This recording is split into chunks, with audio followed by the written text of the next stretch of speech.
This conference will now be recorded. Okay, from yesterday we started discussing on Azure compute related services, right? So we started creating virtual machines yesterday, and I was just showing you how to create a Linux machine, how to create a Windows machine.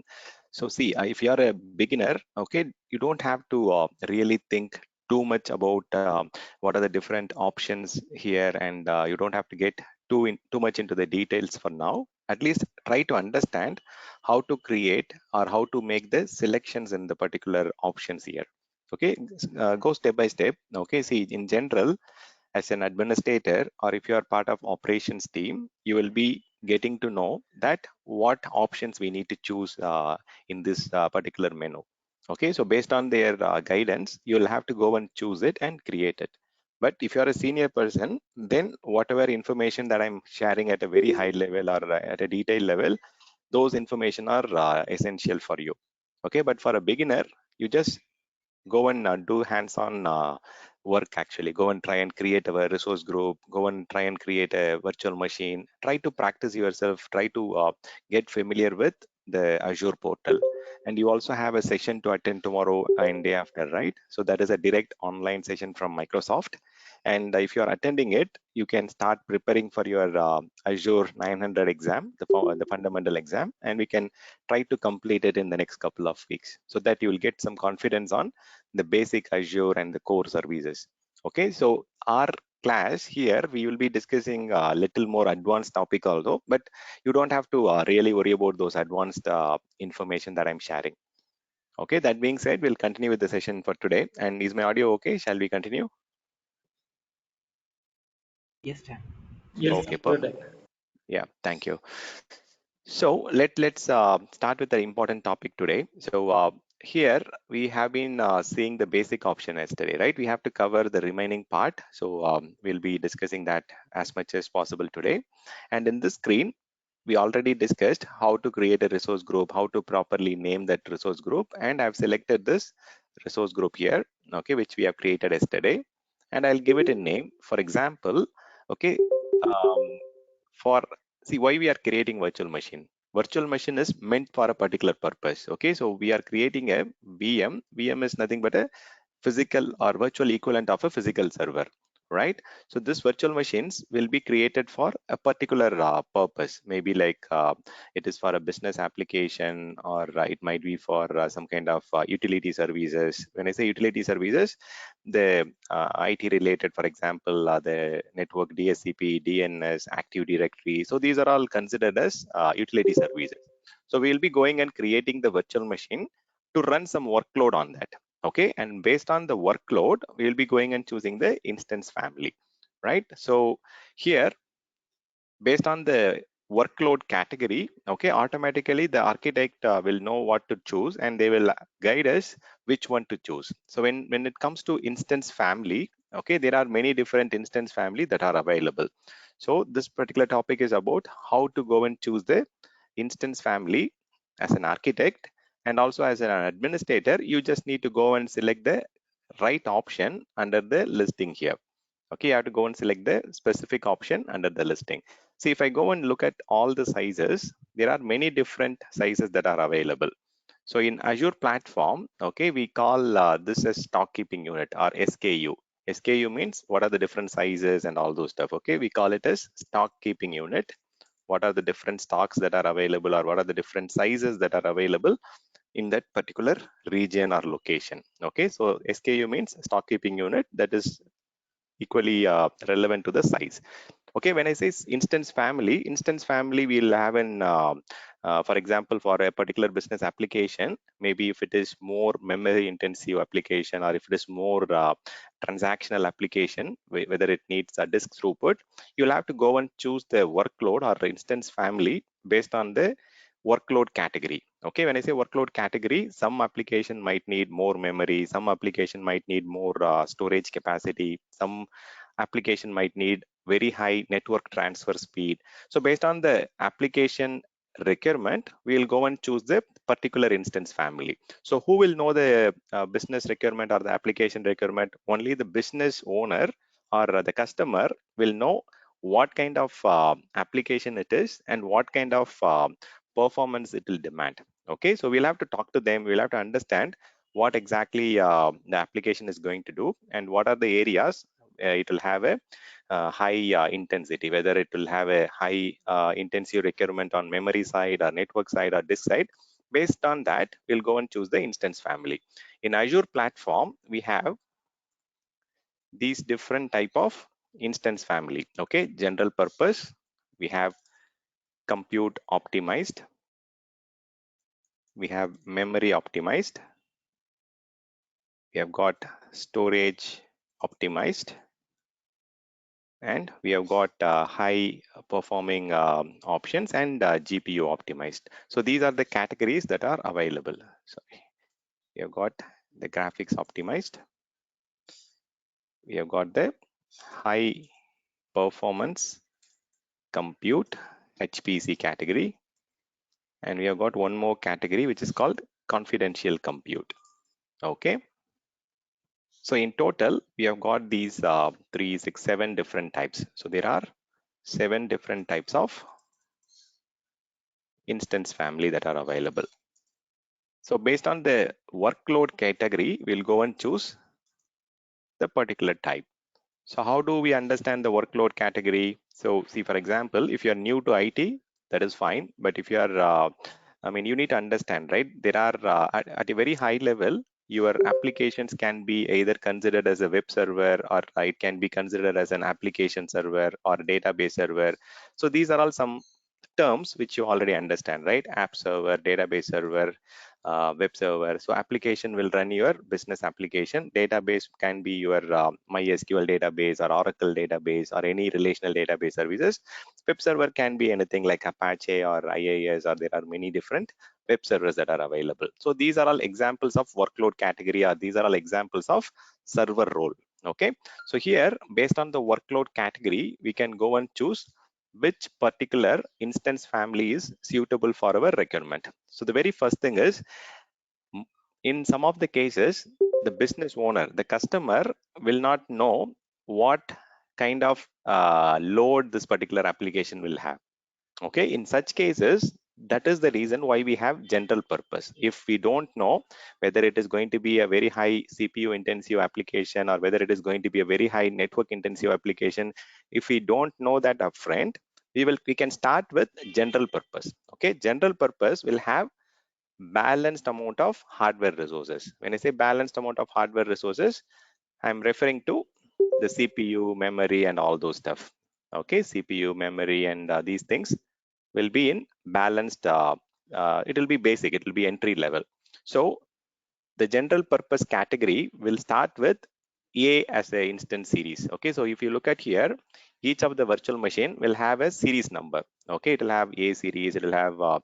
If you scroll down, you can see different series here: A, B, C, D, and so on.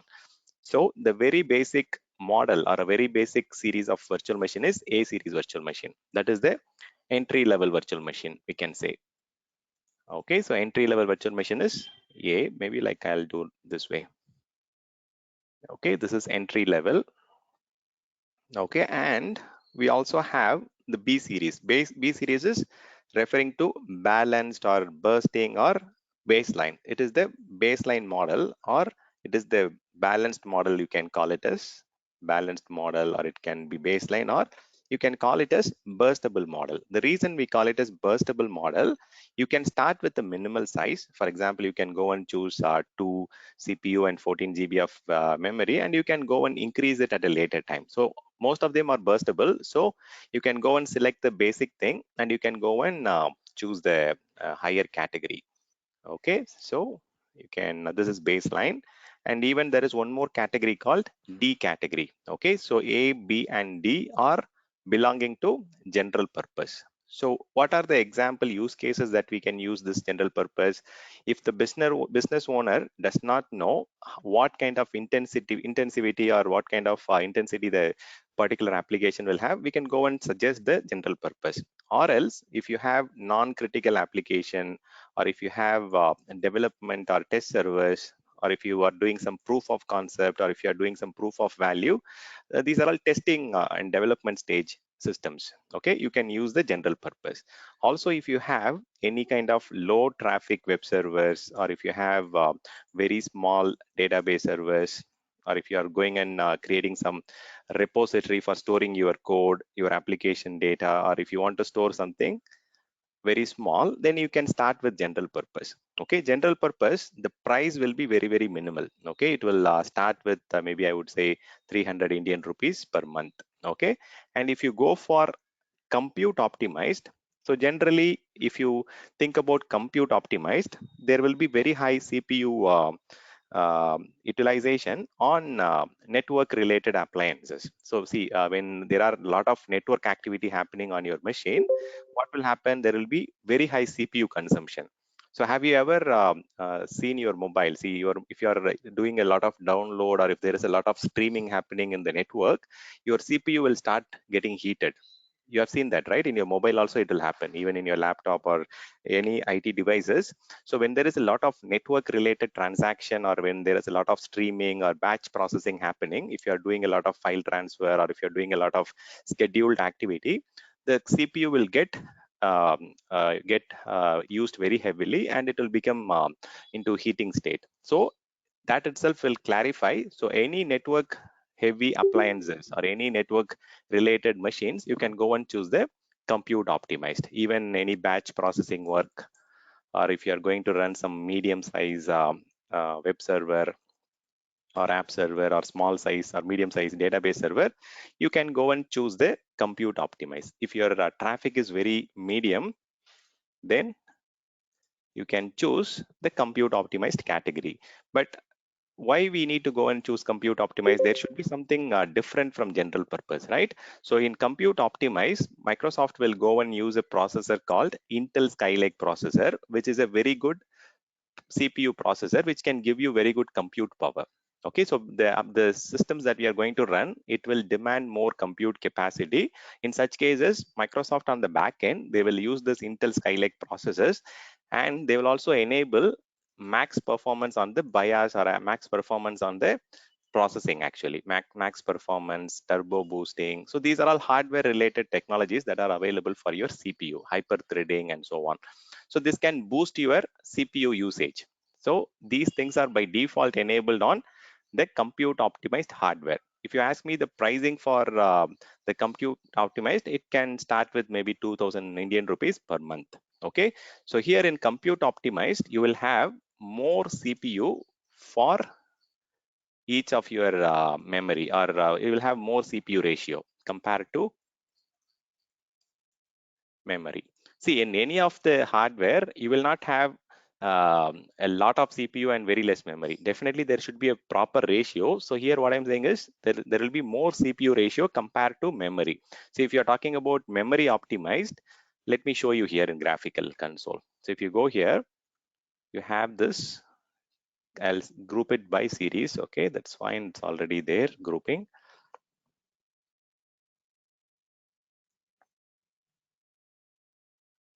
Okay, if I scroll down, see, if I look at the memory optimized, for just 4 virtual CPU, I'm getting 28 GB memory. But if I go and see the compute optimized, okay, so if you look at the compute optimized here, let me just see some examples. Okay, or else I'll filter by compute optimized here. Okay, you can group by series, or you can add a filter. So I can just say I want to filter by compute optimized. Okay, let us compare compute optimized and memory optimized. Okay, see, if I look at the memory optimized for very small CPU size, I'm getting very huge memory. For example, 2 CPU, 4 CPU is getting 28 GB memory. But if I scroll down and look at the compute optimized category, you can see that it is in a very good ratio. For 2 CPU, we are getting 4 GB of RAM. For 4 CPU, we are getting 8 GB of RAM. So which means for each of your memory, you are getting at least 2 CPU here in a ratio, 1:2 ratio. So it is very good actually. So compute optimized will give you very good balanced CPU power. So for each of your memory capacity, you will get enough CPU cycles to process. Okay, definitely CPU will not be higher in your hardware, right? So right, your computer will have, your laptop or your desktop will have only one CPU or two CPU, but you will have 32 GB of RAM or 64 GB of RAM. Definitely in your mobile or in your laptop or desktop, memory will always be higher. But what is the ratio? Whether the ratio is 2 is to 4 or 2 is to 24, or what kind of ratio we have. In memory optimized, we'll have a very high ratio for your memory. See, for even 16 GB of 16 virtual CPU, you are getting 112 GB of RAM. Similarly, if you are looking at here, you are getting a very high ratio for memory. So if your application is demanding more memory ratio, then you can go for memory optimized. So when you need more memory, when you want to store a lot of things very quickly, when you want to catch a lot of things quickly and store it very fast, then you need memory optimized. So what are those systems that needs memory? Your relational database server. When I say relational database server, your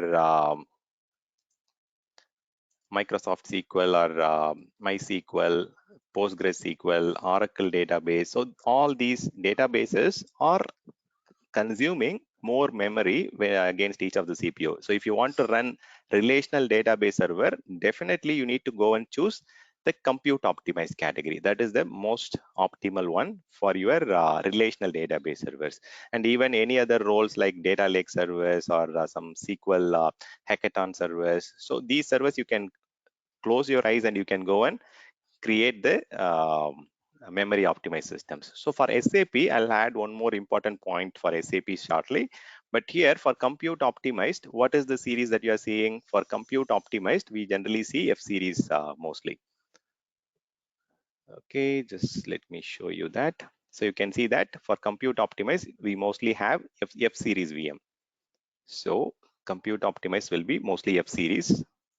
Okay, and this is mainly for your compute optimized. And what is the difference? So Microsoft gives you very good CPU capacity and CPU power. And what is on the general purpose? General purpose, to balance the pricing for you, Microsoft will use the starting level Intel processors. Okay, Intel Broadwell. So I can tell you one thing here. Okay, whenever you are choosing, if you are choosing server with AMD, it will be cheaper than the Intel processors. Okay, have this in mind. But for a very high performing workload, you should always recommend Intel. But if the customer is more concerned about pricing, then you can go and choose the virtual machine series that is running on AMD background. I'll show you where exactly you can find those details. But here, coming back to memory optimized, whichever application which needs more memory requirement. So the database is one better example. Whatever I've listed on the below here, everything is a database subcategory. Okay, so always for database server, you can choose memory optimized. Okay, and for SAP is a specialized system, right? For SAP series of virtual machine, if the customer is asking for a series of a compute instance family where you need to run it on Azure platform, then you can go and choose M series VM. M series is SAP certified series VM. So if I go and look at here, you can see that. Okay, let me close this. Let me just add additional different filter. I'll go and choose the type, and I can just choose the memory optimized, and I can select this. See, if I on the memory optimized, I have got D series, E series, and even I've got some M series VM. So if I'm going to run SAP certified applications, then I need to go and choose the M series one. Okay, M series is mainly for SAP certified applications like SAP HANA database or SAP NetWeaver application, and anything related to SAP, you can go and run it on M series because this series of VMs are certified by SAP as a company. They have authorized to run that.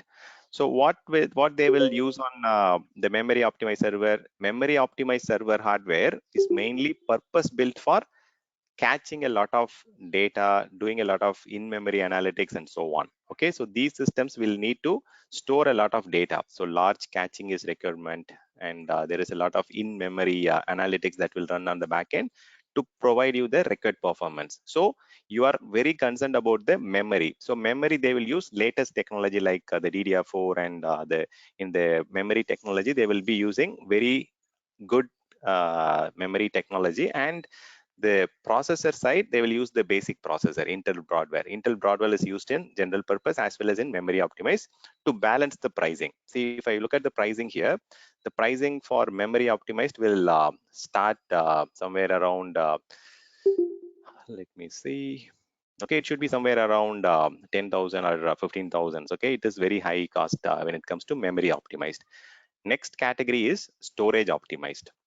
So from the name itself, you can understand that storage optimized is for very high data storage. Whenever your application is going to transfer a lot of disk related data, when there is a lot of IOPS, when there is a lot of input output per second that is needed, when you are doing a lot of file transfer, when you are doing a lot of storage transaction, then you can go and choose the storage optimized, high ops, high IOPS, low latency, and if you are looking for very high throughput, then you can go and choose storage optimized for your application. Example of storage optimized requirements are, for example, if you want to have a data warehouse is a system where your data will be stored and it will be processed there. So data warehouse, big data systems, your not only SQL, they call it as NoSQL or not only SQL. Okay, some people call it as NoSQL, but it is actually not only SQL. Okay, for all these not SQL applications like MariaDB and Cosmos DB, so you can use this storage optimized. Storage optimized will have a lot of storage requirement. Let me move these things to the bottom. Okay, so is storage optimized will be having L series virtual machines. Okay, and here on the back end they will be using AMD processor to provide you very cheaper cost. Here they will be using very high cost or high performing disk on the server hardware. Disk technology like SSD technology will be used on the server hardware. Very high performing memory technology like DDR4 and the latest memory technology will be used on the memory optimized. So the next category is graphics optimized. So from the name itself, you can understand this is a graphics requirement application. So what is a graphics requirement application? See, for example, if you are going to run an application for a gaming application or which needs some visualization like your mechanical application or civil application where you will be doing a lot of simulations or you will be doing a lot of patterning and all those things. So even if you need an application for very high graphic rendering, so if you are streaming data like Netflix or for any graphics rendering company for live streaming or video rendering, so for all these use cases you can go and choose the graphics optimized. It starts with NV series. Why it is having NV series means on the back end most of the server hardware will have NVIDIA card. This is a graphics card, right? Even if you are purchasing a laptop for your kid or for yourself, if you are interested in using some games and all those things, you will go and purchase a graphics card, right? That is the reason it is called as NV series. On the back end, Microsoft is using the graphics card, NVIDIA or NC card, to provide you the required graphics visualization. Okay, so here you will be having video rendering or live streaming or for any video editing. For all these softwares, you need to have a graphics optimized. If your application is falling under this category, you can go and suggest the graphics optimized. It will be very high cost. The reason is the graphics card itself is very highly costly. If you go and look into the market, you can get to understand the price of the NVIDIA card. So that is the reason the price of the virtual machine will be very high on a monthly basis. So the next one is high performance compute. See, in your on-premises, in your own data center, you will have some application which are having very high grid computing or very powerful supercomputers or all those things, right? When you want to migrate those applications running on supercomputers or grid computing servers, then you need to migrate it to HPC server on the cloud. Okay, these are H series computers. For example, if you are currently running Apache Spark cluster, or if you're running if you're running multi-processing applications, or if you're running application for your financial modeling. See, financial modeling applications are very, very critical. If you're looking at this share market, or if you're looking at the current financial application, they need a very sensitive information. See, even if there is a small deviation in the numbers then in the share market, then it will be a very big impact to the people who are involved in that. So these systems are very sensitive, and it needs very high performance computing. So any application that need the fastest and the powerful CPU performance, you can go for HPC instance family. Okay, fastest and powerful CPUs. The CPU that I'm referring here is Intel Haswell. Intel Haswell is a very powerful CPU, which is very costly also.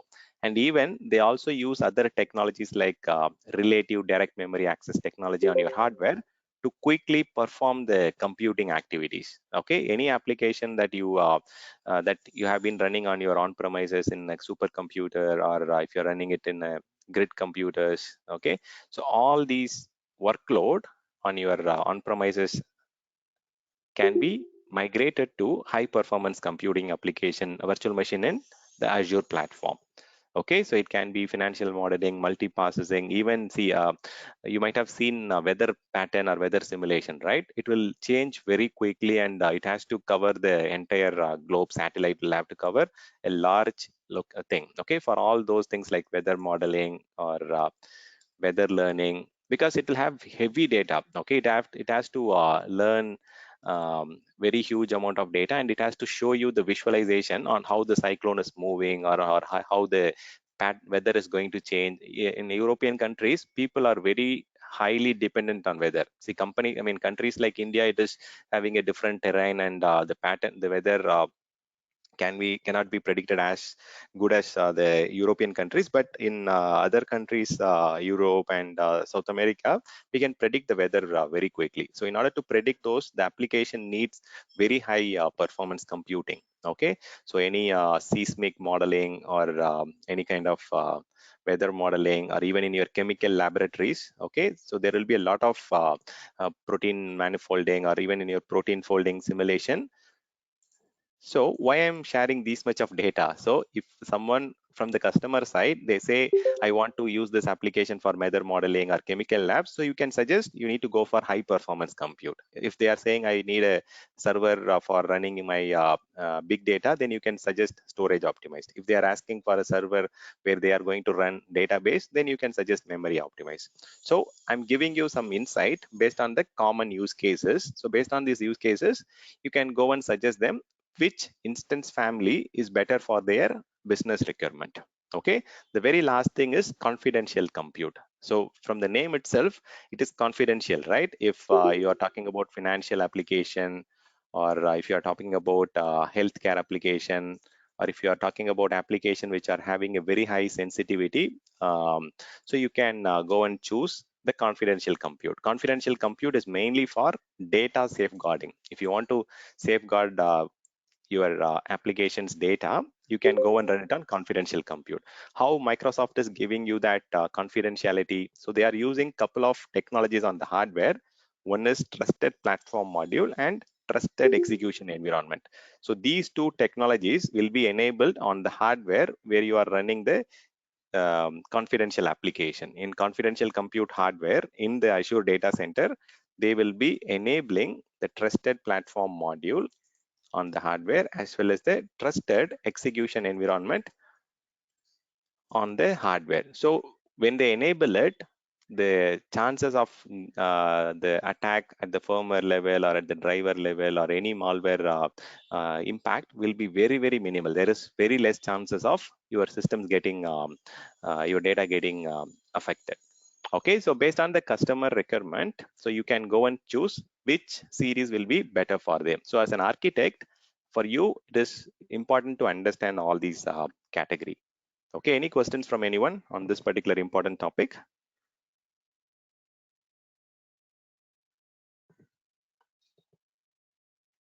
Is it clear? So Stan, one question. Yeah. So, like we can use the memory optimized for the Oracle database of MySQL, but in that Oracle DB or Oracle Rack, right? We do have Mhm. more IO ops as well. So, will it be memory optimized, or we can combine the any series like memory cum storage together? Okay, so Because you have to choose. Okay, so uh, see, it all depends on, see, if you are choosing between storage and memory, so your memory optimized is always at a pricing level, it is a little costlier.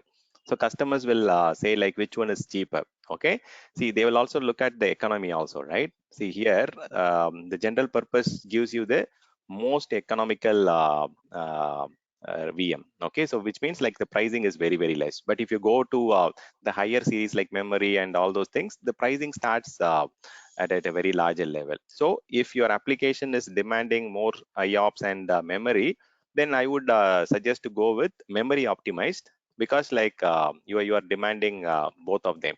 But if your application is just going to use more disk throughput, data transfer, and all those stuff, then go for storage optimized. okay, but we cannot have combined feature of two different series, right? Yeah, we cannot combine, we cannot do a mix and match, but I'll give you some good inputs when we talk about the VM disk type. Okay, at the end, we have to choose the disk also properly. Okay, when we choose that, we can choose a very higher performing disk even on the memory optimized. I'll show you how to do that, how to deal with that particular specific use case. So there will be some compatible with the memory optimizers with higher disk, right? Okay.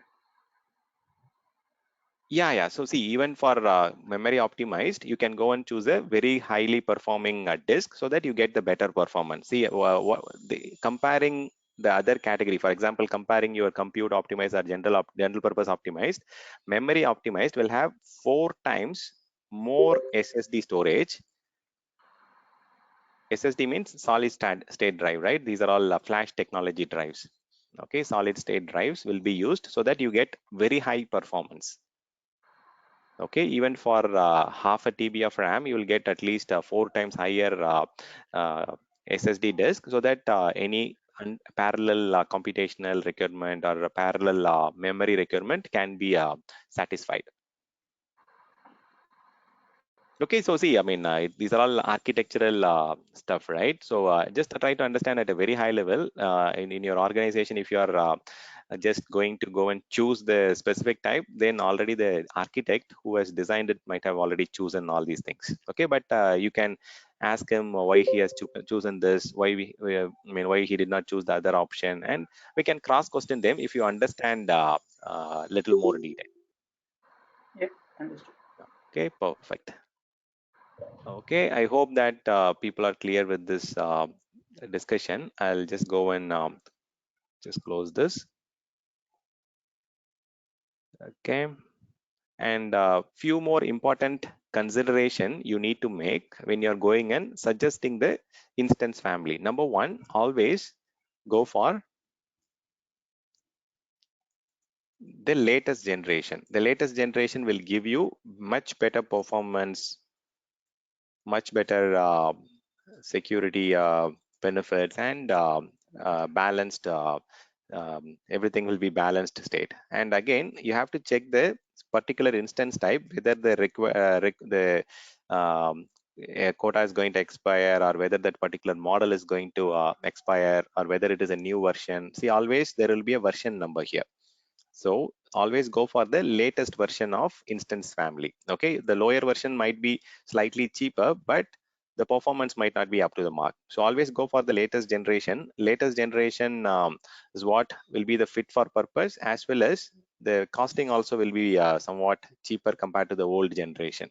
See, if you are using older generation technologies, the chances of those devices failing, or the chances of those devices getting corrupted, is very, very high. Okay, so you have to spend more money on repairing those, or your application might go down.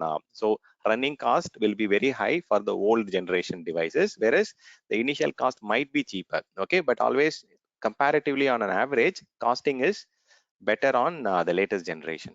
Okay, always think about it.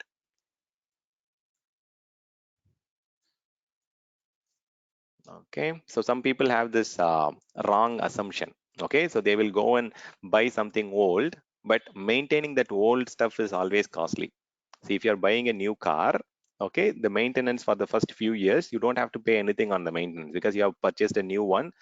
There won't be any problems, or there won't be even if there is a problem, the provider will give you warranty and guarantee, and based on that, you can get the maintenance free of cost. Whereas if you're going and buying something old or old generation, then the spare parts availability, the problems in that stuff, the maintenance cost will be very, very high. Okay, so you have to think those analogies, and you can decide on this. Okay, let's move on. Okay, so here you can go and check this, and we can decide on it. Okay, now coming back here, let's see like if you have missed anything on this first basic screen. If there is a Stan, question, please basic, ask. Yeah, yeah, go ahead, Haji. Yeah. yeah, basic question. Actually, like, so if you are selecting one series, and what is the frequency of releasing out the new series? In the sense, like the versions, It depends the on the other vendor, right? So Hajib, if you think about Intel on the back end, if Intel is mhm, coming up with new version of CPU model, or if the disk provider is coming up with a new generation, so on the back end, these instances are heavily dependent on the hardware vendor. Okay, if there is a new generation that is coming in, if Microsoft is approving in their data center, then a new instance family will come. Okay, maybe like maybe once in 6 months or once in a year, you'll get at least 2 to 3 new versions coming out of instance okay. family. So the reason began for the question is like we are hosting all our Oracle machines on the Azure platform.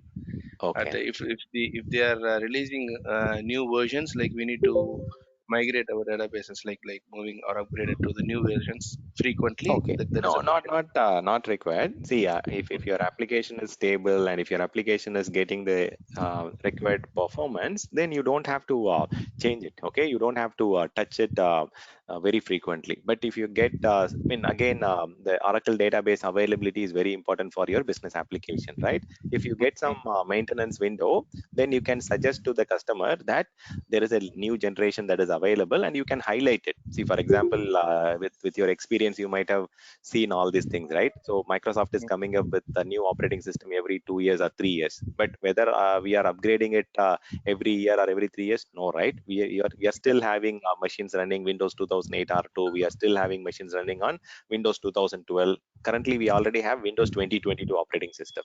See, at the end, the business owner is the one who is going to approve it. Business owner is the one who is going to decide whether they have to go to the newer generation, or whether they have budget to do that activity. Correct. Yeah, so okay, that's fine. Okay, good question. Yeah, any other question from anyone?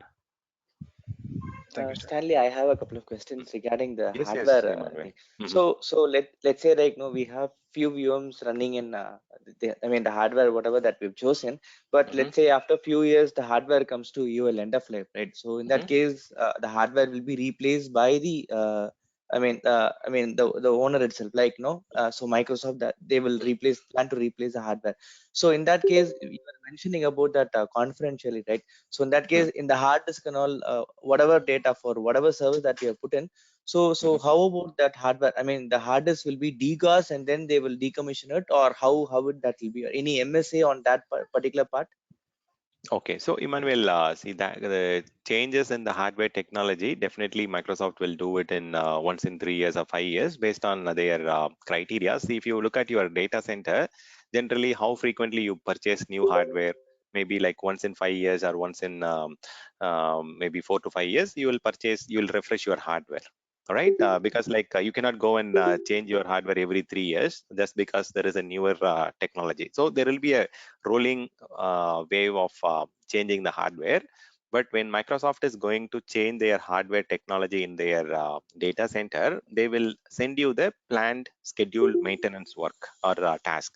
So they will send you notification that they are going to do this task in next 3 months or next 6 months. They are going to do this hardware technology change. So you need to plan and migrate your server and data to a newer version of hardware which is already available. So they will release the availability of the new instance family version, and they will give you time to migrate to that instance family, and they will gradually decommission the hardware which are very old. So not every customer will have budget to migrate, right, immediately. So there will be a phased migration of the customers from older generation to newer generation. So based on the release of the resources from the older generation hardware, they will gradually decommission those old generation hardware, or else Microsoft can still use those older generation hardware for some of the testing requirement, or for some of the POC requirement, or even we are going and creating a lot of test VMs, right? So all those VMs can be created on those see, if I go and choose it here, not all the versions are available to me, right? See, some of the versions are grayed out, because these things are only available for production grade systems, the latest versions, version 5 and all those things. So I'm getting the older generation for my practice or development, testing, and all those categories. So Microsoft have a very good plan to deal with all these things. So they have got 20-25 years of experience, and for the customer, they will help us to migrate to the latest generation hardware with very limited downtime. Yeah, okay, Stanley. Actually, that was Okay. my Yeah. second question, which you already answered. Mhm. But my first question is slightly different. I mean, after the Yeah. changing, right, there's still the data sitting in the old hardware. So Mhm. before decommissioning, right, will they do a DDoS or something so that the data that was sitting there, I mean, is safely trashed? Okay, So is so there that is any all MSA that, that will be given? yeah, that agreement is already there. Okay, all the hard disk which they are removing from the data center will be put into a kind of crusher machine, and then it will be uh, taken into pieces before they put it outside. Okay, it will be crashed, even like it will be like it will be the hard disk will be made into a kind of small iron particles. Okay, it will be put into a crusher, and the crusher will take care of it. So I mean, there is very less chances of data leakage from the hardware that is getting decommissioned. So they're not going to sell it out. Okay, they are going to crush it out, and they are going to take it for different thing. Okay, thanks. And usually Yeah, these yeah. questions will be there when facing the external audit. So that's why this Okay, got there is it, a reason. understood. Yeah, even we go through that SOC audit and all those things. So any hardware that Microsoft is decommissioning in their data center, they will be crushed into the crusher, and there is no zero chance of data getting leaked because of the decommissioning hardware. Thank you. Thank you. Okay, so yeah, fine. Okay, any other questions from anyone else? I see some couple of questions on the chat. Okay, can we spin Android iOS VM? Okay, what is the use case, Mani, for spinning up Android VM?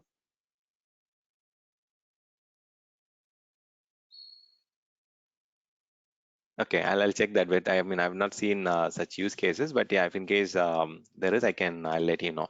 Okay, so next here, let's go and create the virtual machine. So we have created virtual machine a couple of times yesterday, right? We created Windows VM and we saw how to connect to it. Similarly, we created a Linux VM and we saw how to connect to the Linux VM. Now, let's go and see what are the options that are left out. We already discussed about the availability option. There are three categories: availability set, availability zone, and paired region. So we saw all those three options yesterday, how to do it. And okay, we have security type. Okay, security type, this is a very important thing to understand, but on the other side, security is not required for all the instance type, or not all the workloads, right? So I'll just add a category here: VM security. If your application is looking out for more security, then you can go and choose the higher category, the trusted launched virtual machine or confidential virtual machine, or else you can go for the basic level of standard. So I'll also explain about the generation 2. Okay, so when you go and choose the virtual machine, you have two generations that are available. I'll explain that shortly, but here, if your application is looking for more security, then you can go for the higher security option. But the very important thing that you need to understand, going for the higher security option, you have to take your data backup manually. There is no option to take a automated backup, or there is no support for managed category, or you cannot do a backup. Default Azure backup is not supported for such use cases. If you want to store your machine on a very highly secure system, then you are the one who need to configure the backup at the OS level, and you need to take the backup of your data. Okay, so Microsoft Azure does not support taking backup of the higher security type VMs. If you're going and choosing these type of higher security VMs, then you need to take backup. Otherwise, all the other features are exactly the same. So you can go with the standard basic level of security for your VM. So most 95% of your application is okay to run on standard. Only there are few applications which are very stringent in terms of legal and compliance requirement, where you need to go and choose the higher security type. But that decision will be made by the architect, and as an administrator you need to go and choose the specific security type when you are going and creating the virtual machine. Okay, so now, okay, let's talk. We also talked about the architecture yesterday. The ARM processors are generally cheaper, and this is another important thing that you need to understand. Configure the VM generation. So when it comes to virtual machine, there are two types of generation. Even in your on-premises Microsoft Hyper-V, you have got two different generation, generation 1 and generation 2. So how do we choose this generation? We'll just take a quick discussion on that, and we'll complete that first. Okay, virtual machine generation. So now you will get to understand how to choose this generation for virtual machine. Okay, you have two options, generation 1 and generation 2. Okay, let me maximize this and I'll help you understand how to choose this particular option. So always, if there is no specific requirement, you need to always go for latest generation. That is the thumb rule. Okay, always go for latest generation. That is the default one that gets selected by default.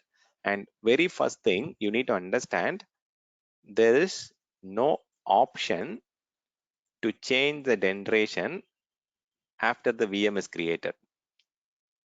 Okay, so in that case, you need to create a virtual machine in the test environment, development environment, do all the quality checks, and then create a type of VM for your production workload. Don't go and create a generation 2 VM for a particular application, and you cannot change the generation at a later time. There is no option to change. For example, if I created a VM with generation 2, the option is grayed out. I'll show you that. So if I duplicate the VM here, you will get to understand it.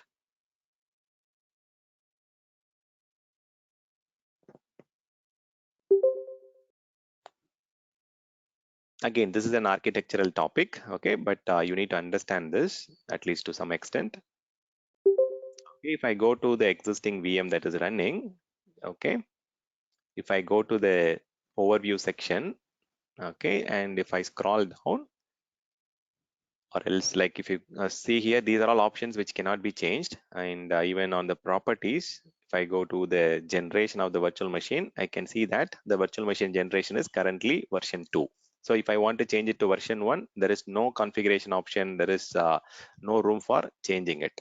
Okay, even if you bring down the server, you cannot change it. There is no option to change that. So keep in mind, the generation of the VM cannot be changed at a later state. If your application is looking for the latest generation, you can go for it. So how do we choose that? This is a very critical thing now, right? Because we cannot change it, and we are in a position to choose the right generation for our workload, for our virtual machine, for our application.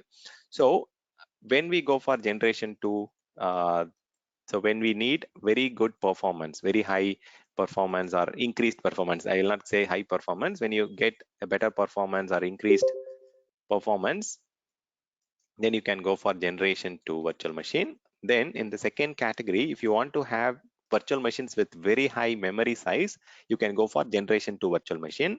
And most of the other point is around the security aspect. Generation 2 has got very good security features. So it comes with Intel SGX feature. What is SGX? Security Guard extension. So this is enabled on virtual machine generation 2 family by default. Okay, security guard extension is enabled by default. It is SGX. Okay, extensions. Okay, and you also get the UEFI BIOS. Even in your laptop, if you go and check it, currently your BIOS is UEFI. It is very highly secure compared to your legacy BIOS system. So if someone is trying to get into your BIOS, there is a lot of security aspects that are added. You can add encryption, you can add the trusted platform module can be enabled, and trusted execution environment can be enabled on your BIOS. So these two options are available on your latest generations. Okay, and for your virtual machine level, you have something called VTPM. Okay, virtual trusted platform module, that also can be enabled on the latest generation virtual machine. So if you need higher memory, better performance, better security, then always go for generation 2. But if you are having a virtual machine that is running on 32-bit, that won't support generation 2. So for generation 1, the better use cases are if you are running some legacy application or some legacy systems that are running on 32-bit OS, you can go for generation 1. Okay, because generation 2 does not support 2008 or 2008 R2, which are running on 32-bit. There is no support for 32-bit operating systems like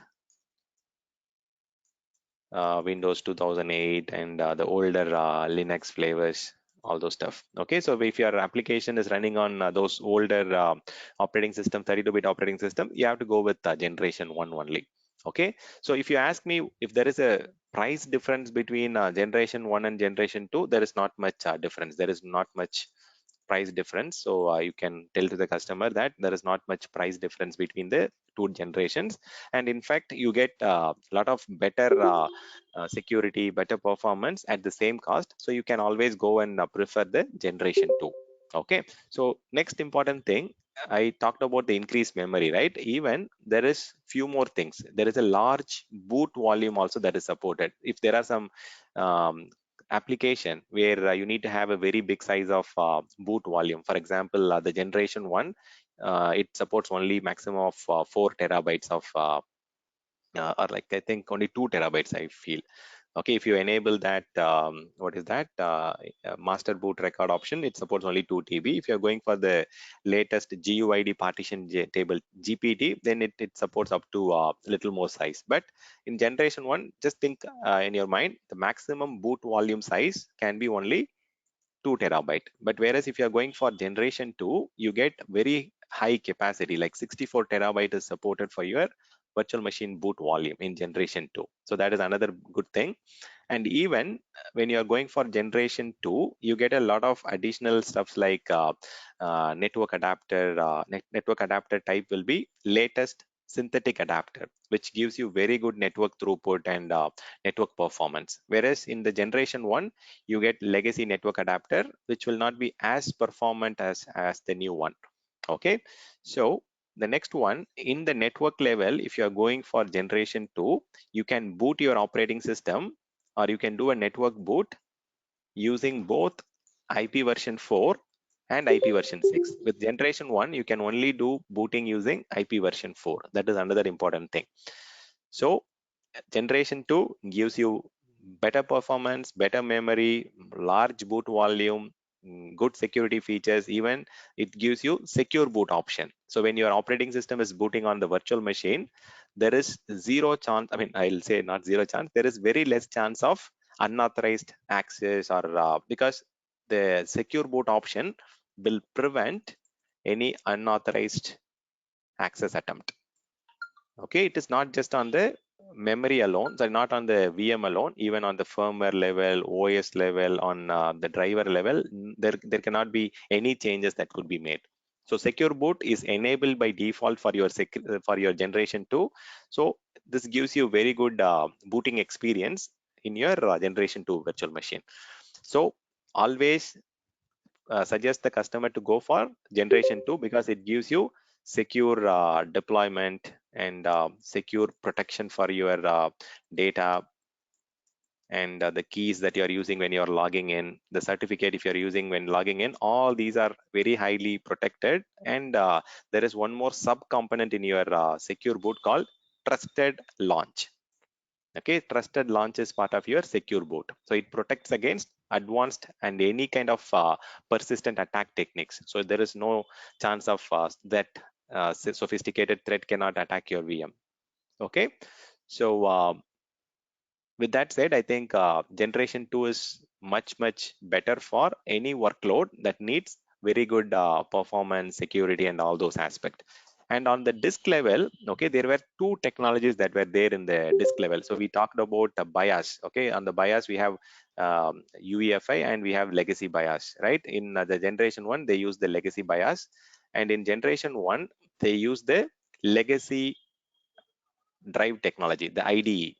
Okay, so in olden days we used to have that IDE cable, right, or IDE channel for your hard disk drive. Nowadays things have changed. Now we are using SCSI connections for your SSD disks and all those things stuff. So earlier we used to have IDE. Now in generation 2 we are using SCSI connections for your disk controllers. Okay, that is again which gives you very good performance when it comes to data throughput. Okay, so from your understanding, always go for generation 2 unless if your application is legacy, and if it needs legacy 32-bit operating system demand, then you can go for that. Otherwise, always go for generation 2. One more important thing that you need to consider when you're migrating from your on-premises, the cloud Azure platform still only supports virtual hard disk format, VHD format. In virtualization, there are two categories, VHD and VHDX. Okay, like your Excel, right? In Excel, we used to have XLX before, okay, which was little size heavy, and which is slightly performance also will be impacted. But we now have a newer version called SLXX, right, which is an extended form of Excel format, and it gives you very good performance, size consumption, and so on. So in cloud, as of now, we only support Microsoft Azure only support VHD. If you have an existing VM on your data center which is on VHDX format, you need to convert that to VHD format before you bring it to the cloud thing. This is another thing you need to understand, whether it is generation 1 or generation 2, still only virtual hard disk VHD is only supported. Okay, any questions on VM generation? This is another important topic for architects in decision making.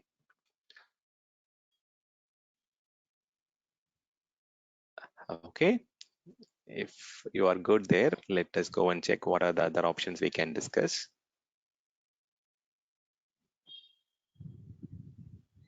Okay, we can discuss this one, small one. Okay, Azure Spot discount option.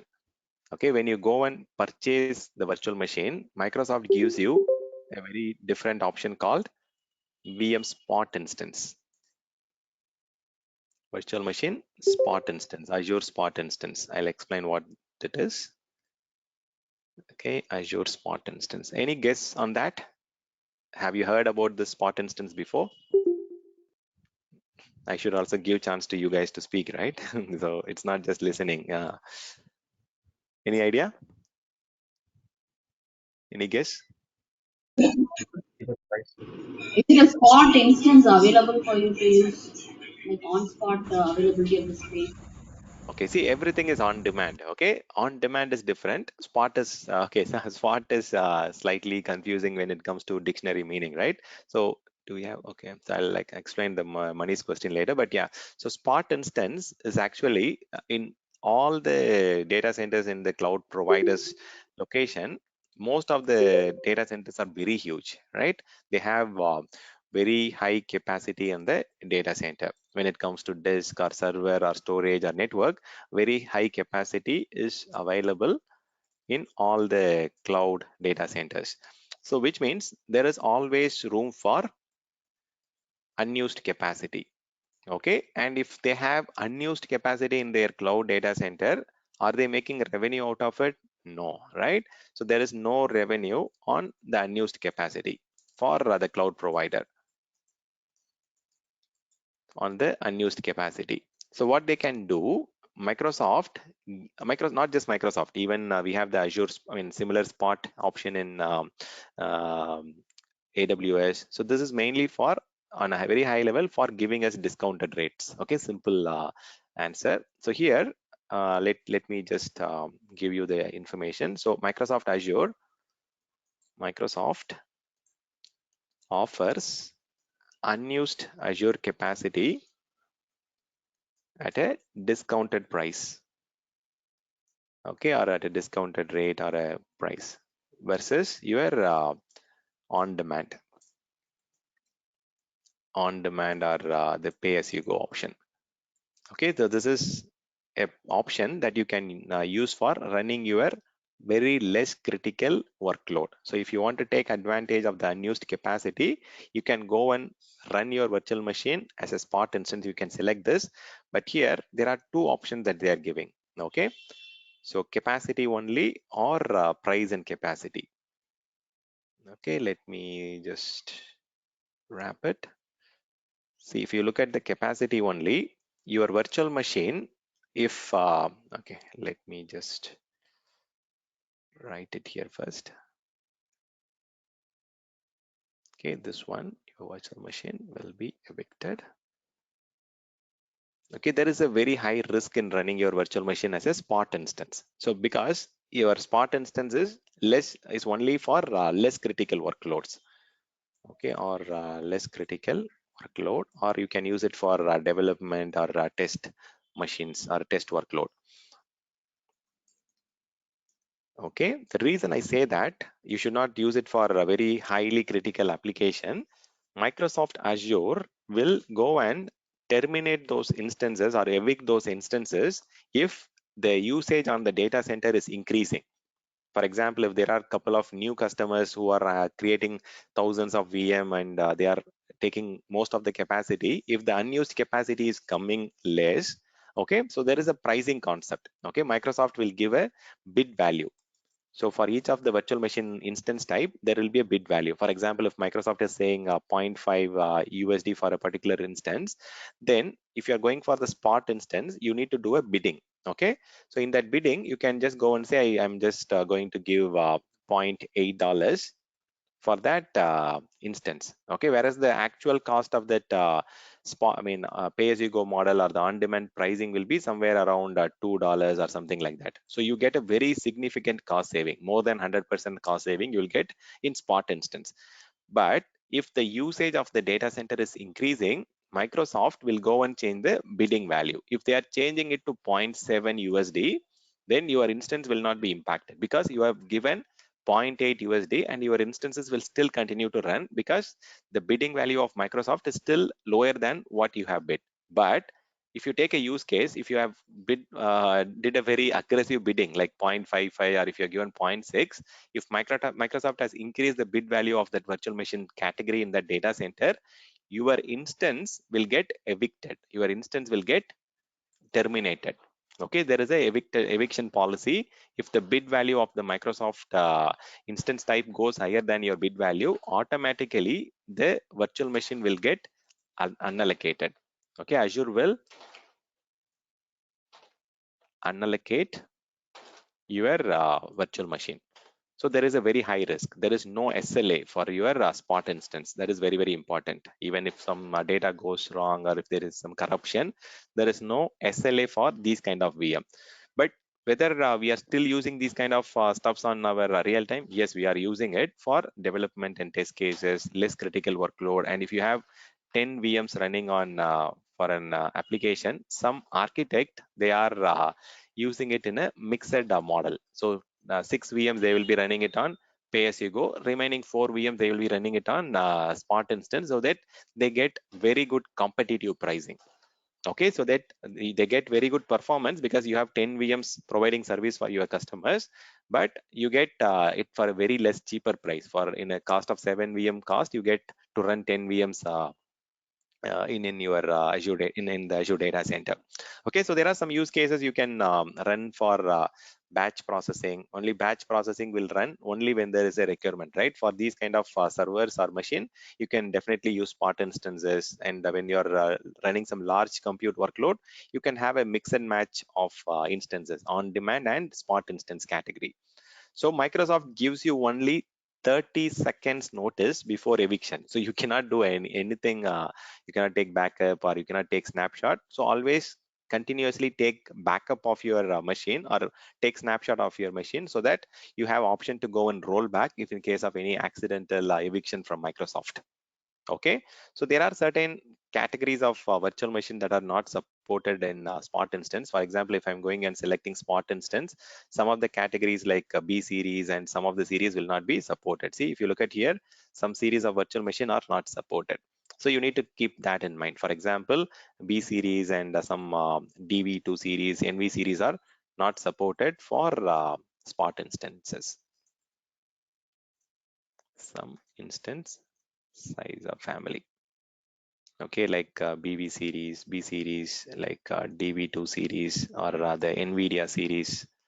Okay, like H series. Okay, these series virtual machine does not support the Spot concept. Okay, so now when Microsoft is going to evict or Microsoft is going to unallocate your system, there are two options that you can choose. Whether you want to evict only the instance and you want to have the data, actually you can just go and say Microsoft will evict only the excess capacity. So here, if you are choosing a price or capacity, your virtual machine will be evicted when the excess capacity comes into the place. Actually, see, you are giving a maximum price here, right? If you are saying Microsoft that I'm okay to pay $8 for this virtual machine, then until Microsoft increases their bid value to $8, you can still run your virtual machine. So you can choose the pricing option for maximum bid value. So if you look at here, you have the option to go and do the bidding here. Okay, if I select this, you have the option at a later time to enter that. Okay, so now you can give the value here. Okay, you can just say $0.8 or whatever. Okay, see, for example, they are giving the 0.07. It is very, very cheap, and I can just say 0.1. Even for that case, you will be able to run that. Okay, for bidding, you need to provide the maximum price value. So if you are selecting this price or capacity, you have the option to give the maximum bid value. So eviction policy, they give two options, whether you want to stop the virtual machine when Microsoft is needing that capacity, or if you want to delete the virtual machine, you can delete it. Okay, there are two options. I think you can go for the stop deallocate option for your mixed workload use case. Okay, there are two eviction policy that are available. So there is some guarantee or some protection that are available. Okay, you can either go and choose the stop or deallocate option, or you can choose the deallocate option, but I think I would recommend to go and choose the stop option because that is better. Okay, so that you can go and increase the bid value and you can start it again. Okay, so this is another good option to run your virtual machine at low cost, but in production environment, it is very rare to run a production category workload in Spot instance. But Microsoft provides you a good discounted rate for making use of their data center capacity. Okay, any questions on the Spot instance?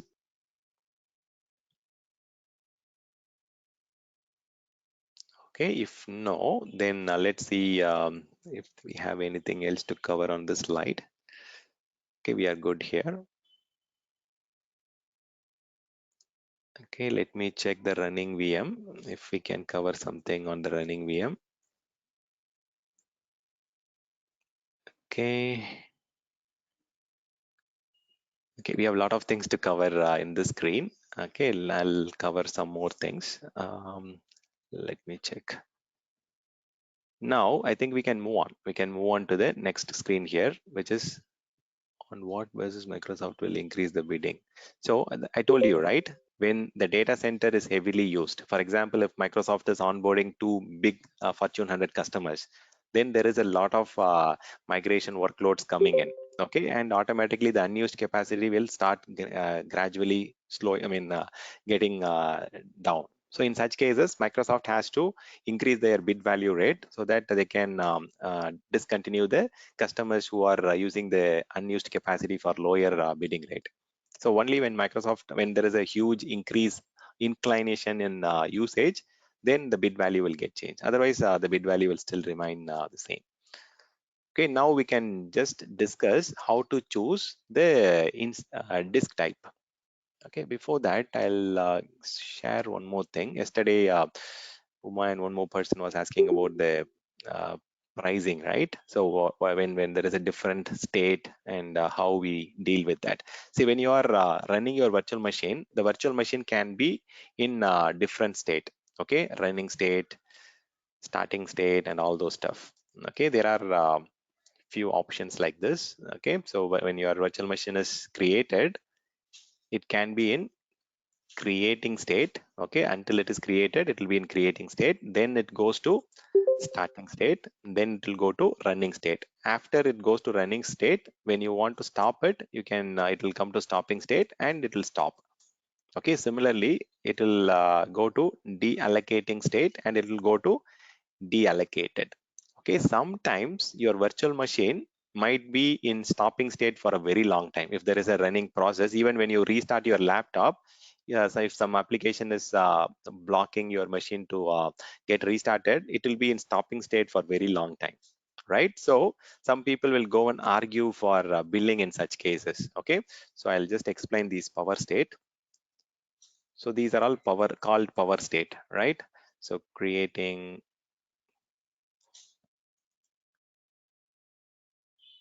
where is the transpose?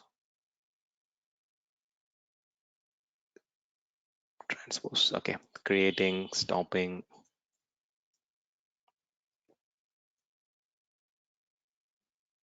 Okay, these are the different state that a virtual machine can be part of. Okay, now I can help you with understanding how the pricing work when it is in these different power state. Okay, the very first thing is maybe I'll just add notes here. So creating means VM is allocating the resource for the VM to start. Okay, it is currently creating, so there won't be any billing. The VM will not be built when it is in creating status.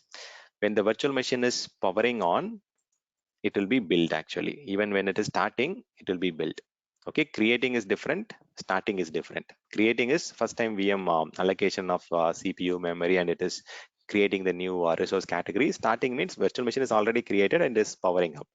Running means it is fully up. The VM is fully up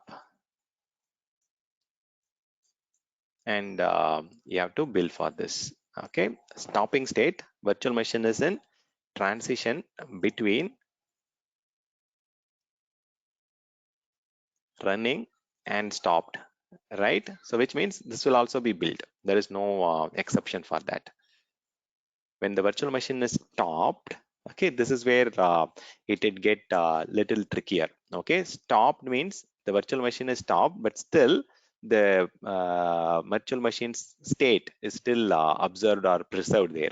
Okay, you will still be having billing there. Okay, if the virtual machine is stopped, deallocated, then only your virtual machine will not be built. Okay, so deallocating also will not be built. Okay, so here virtual machine is only shut down for a brief time.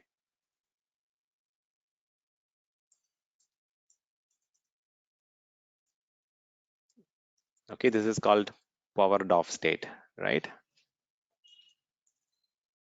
Okay, in such cases, you need to be careful. The virtual machine billing will be still continuing. See, if you go and look at here, if I go and stop this, okay, so currently I'll show you. So it is in stopping state now. Okay, if it is in stopping state, still my billing is going on. If it is in deallocating state, then my billing has stopped. Okay, this is what you need to understand clearly. Okay, when your machine is in deallocating and deallocated state, then your virtual machine billing will stop. Okay, this is a good thing to understand. Okay, so sometimes you will also see failed state. Okay, if you have changed some instance type or if you have done some changes, the last operation was not successful if it is in failed state. Okay, it is very rare, but you will also see sometimes failed, succeeded, and all those things. But these are all provisioning status. Okay, if you look at here, if you go to this properties, so you will start seeing the status somewhere here also. Okay, the provisioning state. The provisioning state will be succeeded, failed. You can see in the activity log, or you can see it in the status. Sometime it will show failed and succeeded. This is mainly for last operation was successful. It will show successful. I mean succeeded. Okay, but this is all rare. Okay, sometimes if you want to delete your VM, it will also show deleting status. Okay, VM is getting deleted. So these are all some state of your virtual machine. So they call it as provisioning state. The above ones are called power state. Okay, power state are very closely linked to the billing stuff. Okay, any questions on this one? Stanley, Okay. sorry. Yeah, So last time I remember, hardly remember, you told, right, when a VM is running, it will be fully built. But when we stop the VM, so the running cost will not be there, but the storage that is being taken for that VM will be built. So now when you mention about that the status of stopped, right? So that is fully built or half built? See, that is what I am clearly explaining now, right? See, when it says deallocated in the bracket, which means your billing is stopped for compute. But if it is not saying deallocated, see, for example, sometimes you will do a, okay, I'll explain it now. Okay, I'll just start it. I'll give it a practical example so that you understand it. There are two use cases. Okay, I'll quickly show you this thing so that you understand it properly. Okay, any other question from anyone on that? I'll explain that. I'll power on this machine and I'll show you. And in order to save your cost, what you can do is Microsoft gives you an option called auto shutdown. I mean, if you are running some development workload or if you are running some test workload, you can power off the VM on a daily basis after the production hours. Okay, automatically you can give some time. For example, if my if the development team is going to stop their work after 7 p.m., you can just go and mention 7 p.m. at India time.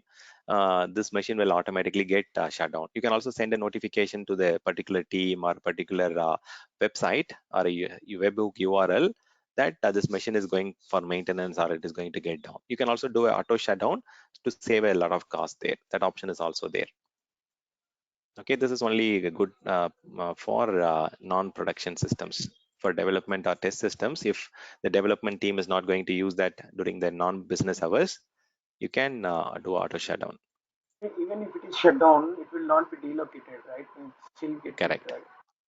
Correct. I'll explain that. Yeah, that is true. So non-production workload or during non-business hours, you can power off. So now I'll show you the important difference here. Okay, I'll log into the VM now.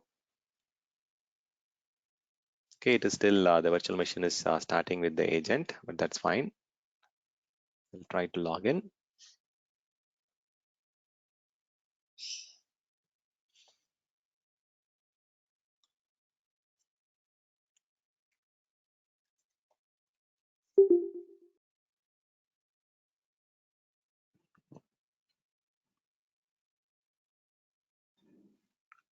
Okay.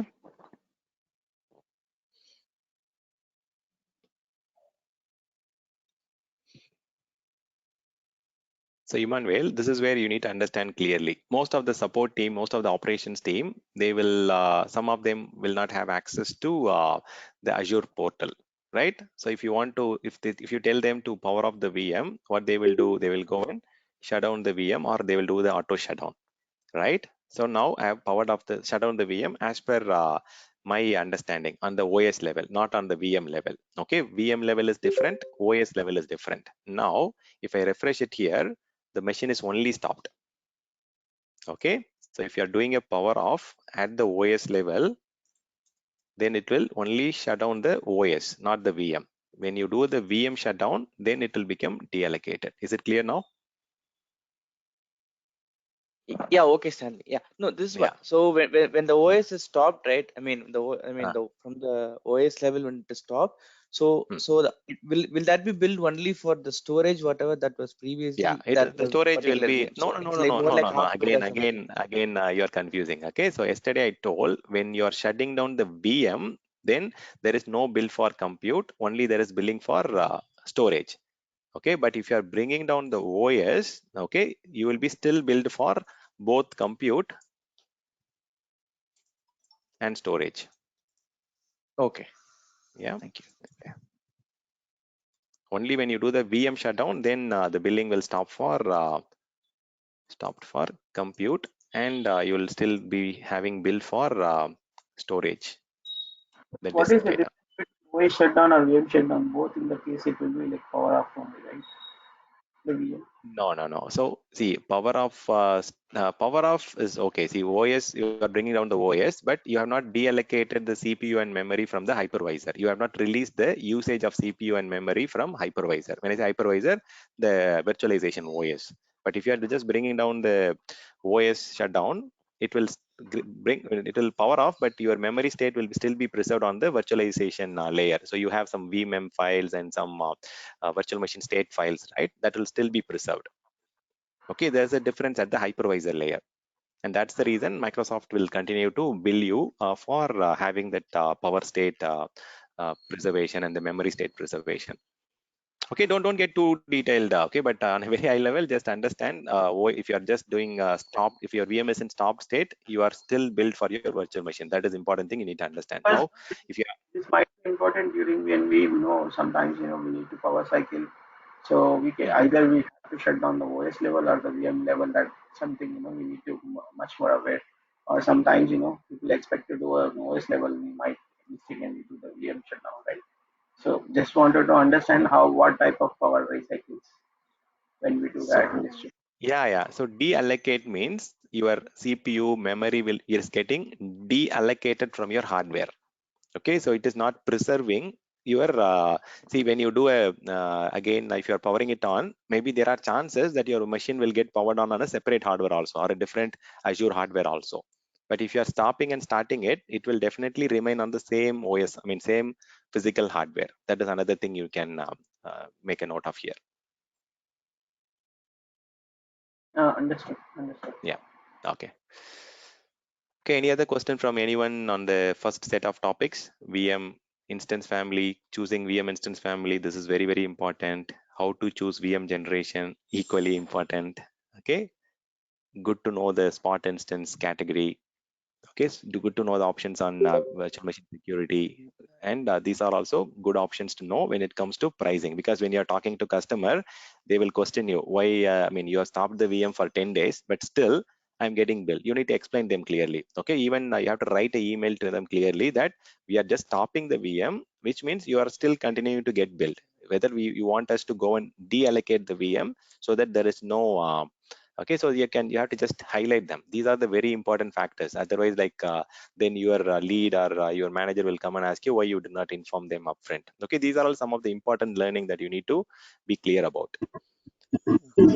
One question. If you shut down, do we, next time we have to just restart or we have to create the name again?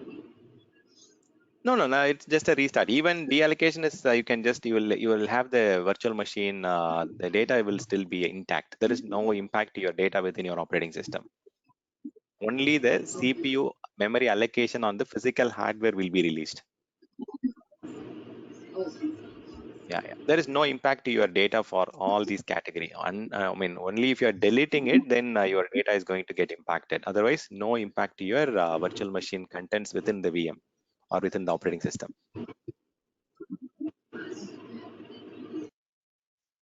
Okay. So now, okay, with all this said, I'm just going to give you a quick tip here. There is an option where you can go and choose the virtual machine size from Microsoft tool. Okay, there are third-party tools, but you can also go by virtual machine selector tool. If you are a beginner, maybe you might be confused with a lot of different options here, right? So you can just go and say virtual machines selector. This is a tip actually to choose the right size VM for your budget and based on your need. So based on your need and budget, if you want to choose the right size of VM, you have a very interesting tool officially given by Microsoft. There are third-party tools also. Okay, but I would always recommend to go and use the Microsoft native tool. Okay, it was in preview for a longer time, but last year they brought this tool for um, general purpose usage. Okay, you can go and use this tool to select the right category. They will ask few questions, and you can go and choose the workload type. You can choose the VM OS. You can find the VM by specific region. They will go and ask few questions, and based on the choice, you will get a shortlisted option. Okay, it is a very good tool. Okay, VM selector tool. Okay, again, this is only useful for architect, not for operations engineer. But you can spend 1 or 2 minutes to understand what are the questions it is asking to help us select the VM. Even there are some third-party tools like Azure Vm Chooser, which you can use that for quickly selecting the virtual machines. Okay, so this one Azure VM comparison tool. Okay, there is one more tool called Azure Vm Chooser that also you can use for choosing the VM. Okay, some of them I think they'll deprecate it. There are many tools. Okay, there are third-party tools that are available free of cost, which can help you to compare the cost and you can quickly choose. For example, if you want to run Windows machine on this particular instance family, you will get to know the price for that. If you want to run Linux, you'll get the price. You can compare different region and you will get the cheapest one in the global region. This will help you to quickly decide which one is cheaper, which one is better for your workload requirement. Okay, there are very good tools that are available, okay, which can help you to simplify the architect's work.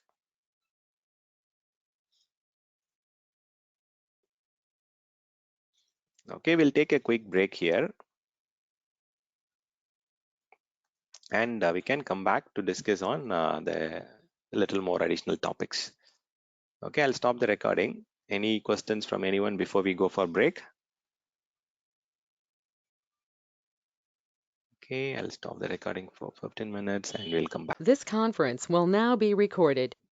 Okay, now another important discussion that we are going to head towards, which is about the disk actually. Okay, so now we are almost covered with the very basic information around Azure VM creation.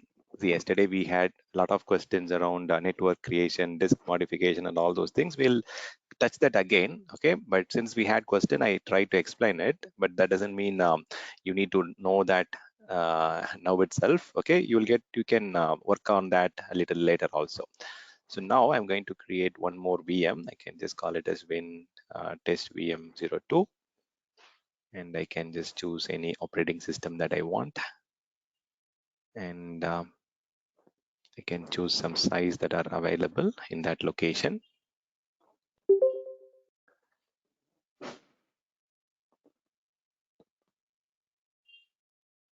Okay, it says, okay, I can just go and choose another region. Okay, West US 3. Okay, I can use small one, 2 and 8 memory. So now what we need to understand here, we need to understand the second tab or second section, which is on the disk category. Okay, now we have covered only the basic part yesterday and until so far. Okay, until now. Now we have a lot of disk categories that are available to choose from.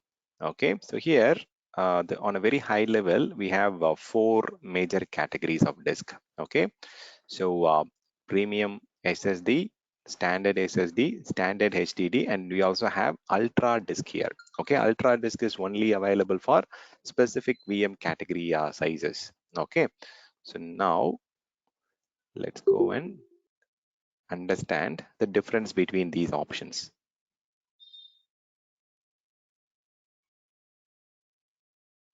Okay, just give me a second. I'll try to.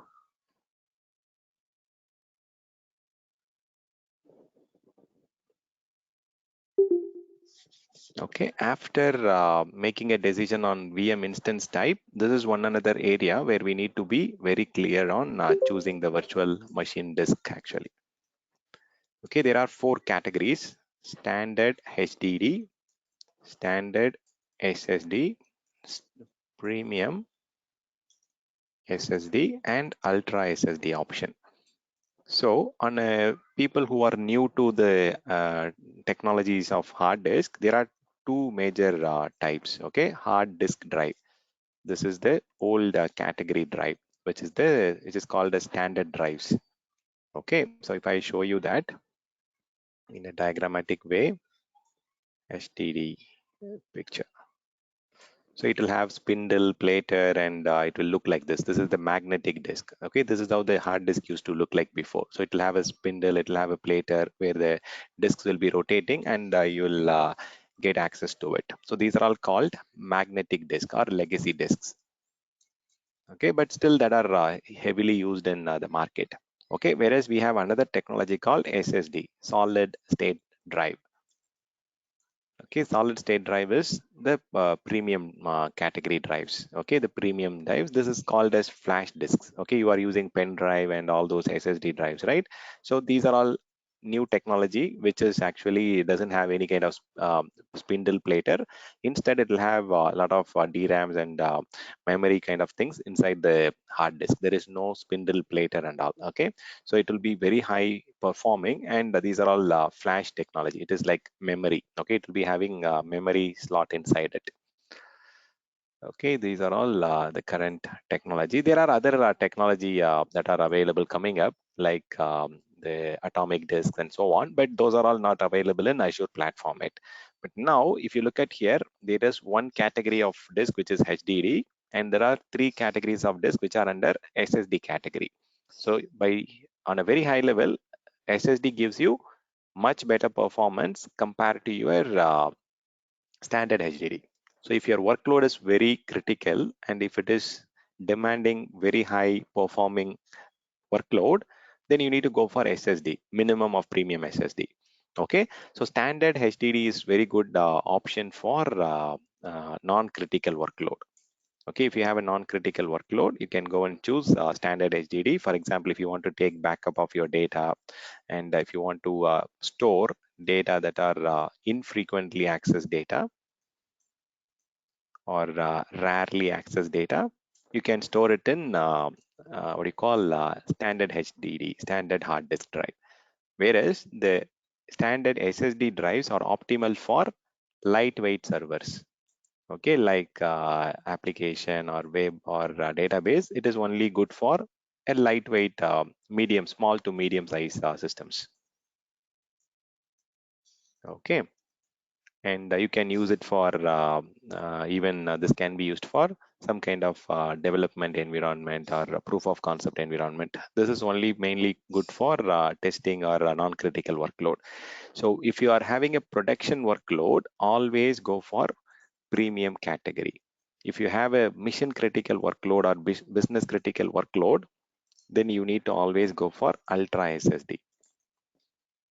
Okay, so if your application is very IO sensitive, or if your application is very sensitive in terms of speed, throughput, latency, and so on, then go and choose ultra SSD. On the back end, there is a technology called non-volatile memory enhanced disk, which is another category of SSD disk, which is very latest. Okay, that is the technology that they are using it on your what do you call ultra disk. Okay, ultra disk uses this non-volatile memory enhanced technology, which is very fast technology, which was recently added in the disk hardware.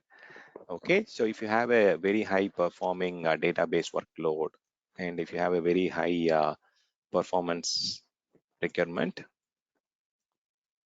then you need to go and choose premium SSD. Simple as that.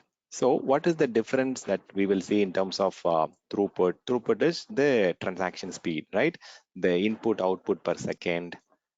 I'll explain that. Input output per second, IOPS.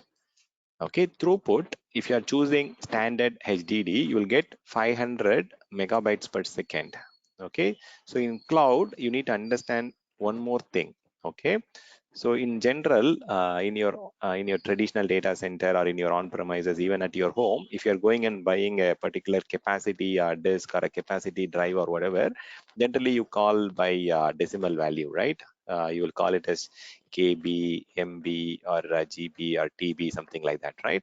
So you call it as kilobyte or megabyte or gigabyte and so on, right? But here in the cloud, the calculations and the allocation is taken care by the machine, the system. Okay, so if that is the case, then machines will work very fast in binary execution, not in decimal execution. So in cloud, you always see KIB. This is kilobyte or kibibyte. Okay, kibi stands for the last two characters will get replaced by binary. Okay, instead of LO, it will be having BI. Similarly, it will be called as MB byte. Okay, and sorry, megabyte, MB byte. Similarly, here you will have it as GB byte.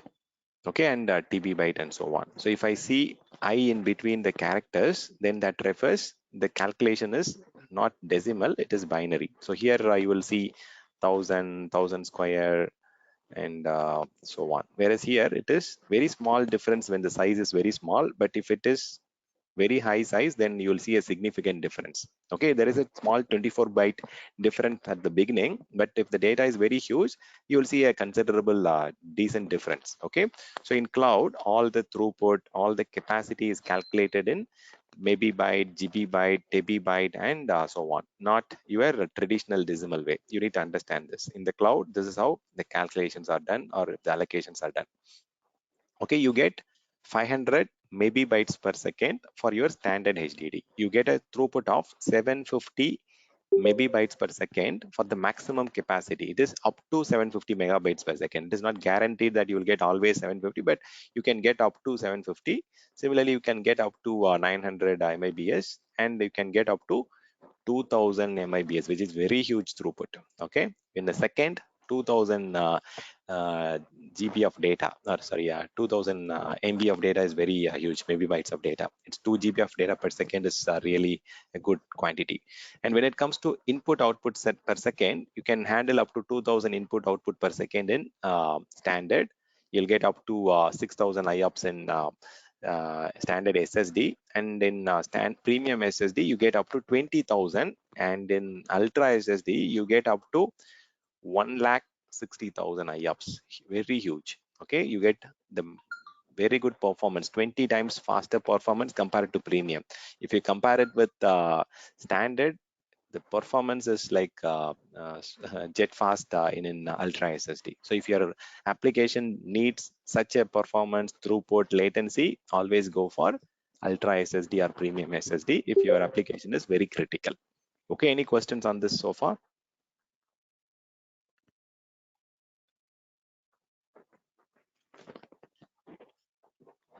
Yes, no, maybe shall we move on? Yeah, I think we good Stan. You're good, right? Okay, thank you for confirming. So now let's talk about one more option on the same screen, on the disk screen here. Okay, on the disk screen, if I scroll down here, I see one more option called manage disk and unmanaged disk. If I go and create a disk, there are two options that I'm getting, whether I need to create a managed disk or whether I need to create a unmanaged disk. So let me move this.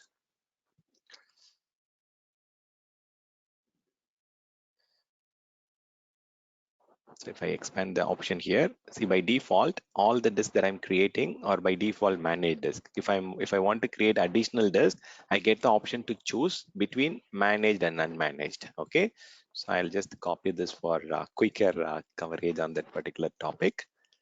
So if you want best performance, if you want better reliability, if you want better scalability, and if you want good role-based access control or fine-grained access control, always go for Azure Managed Disk. So on a very high level, okay, I'll explain this so that you get to understand it quickly.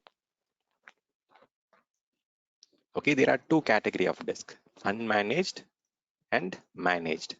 So managed means it is Microsoft Azure Managed Disk. Okay, unmanaged means Microsoft is not managing it.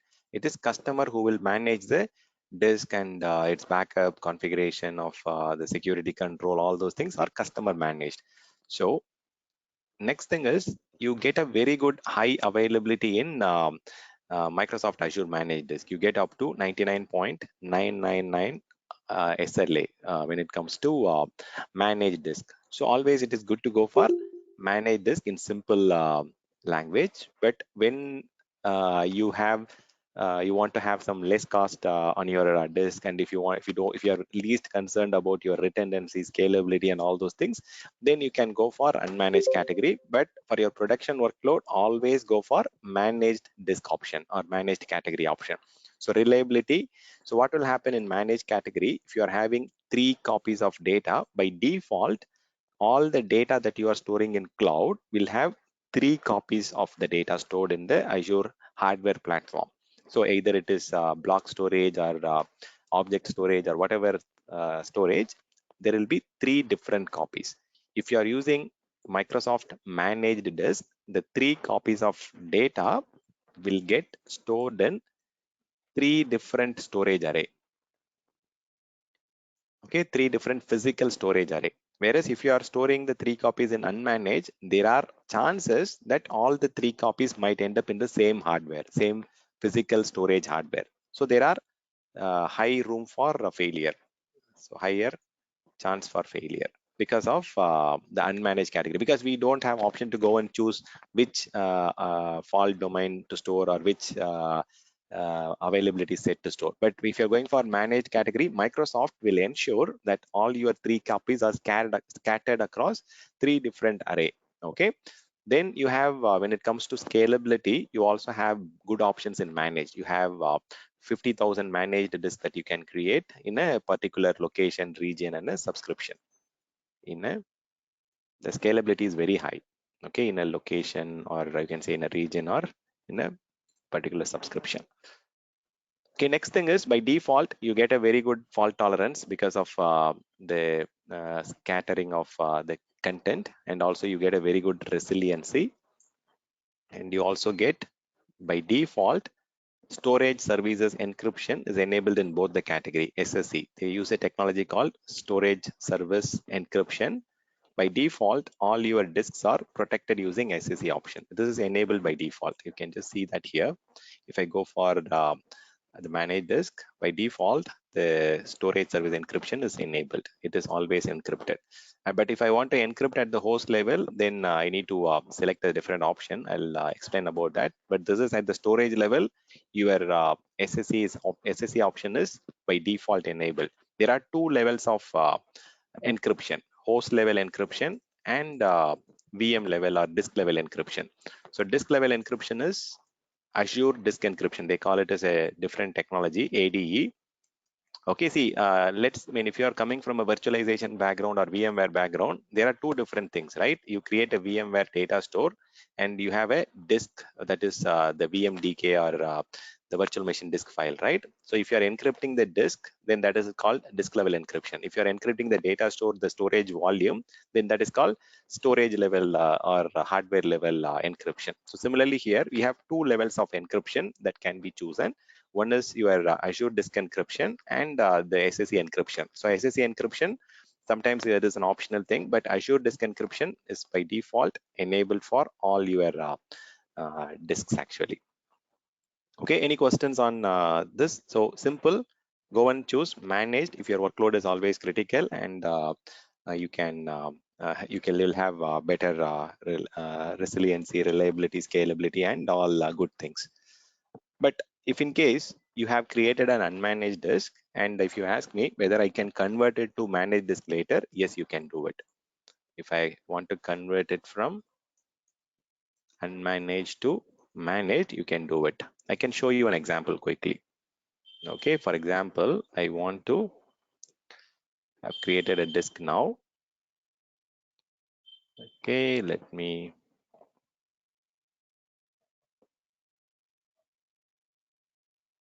okay, I think I have to choose the older generation in order to get that.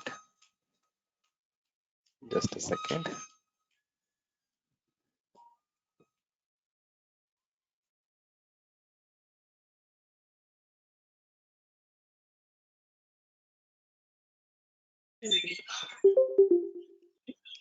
Just a second, I'll show you this option.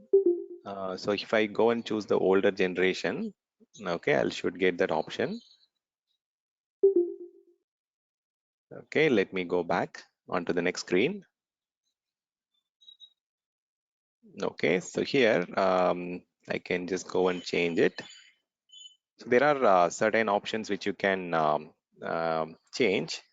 For example, if I am deleting my virtual machine, if I don't want to delete the disk, I can uncheck this. Okay, so I can just say delete with VM. I can just say don't want to delete the disk. You can go and uncheck that.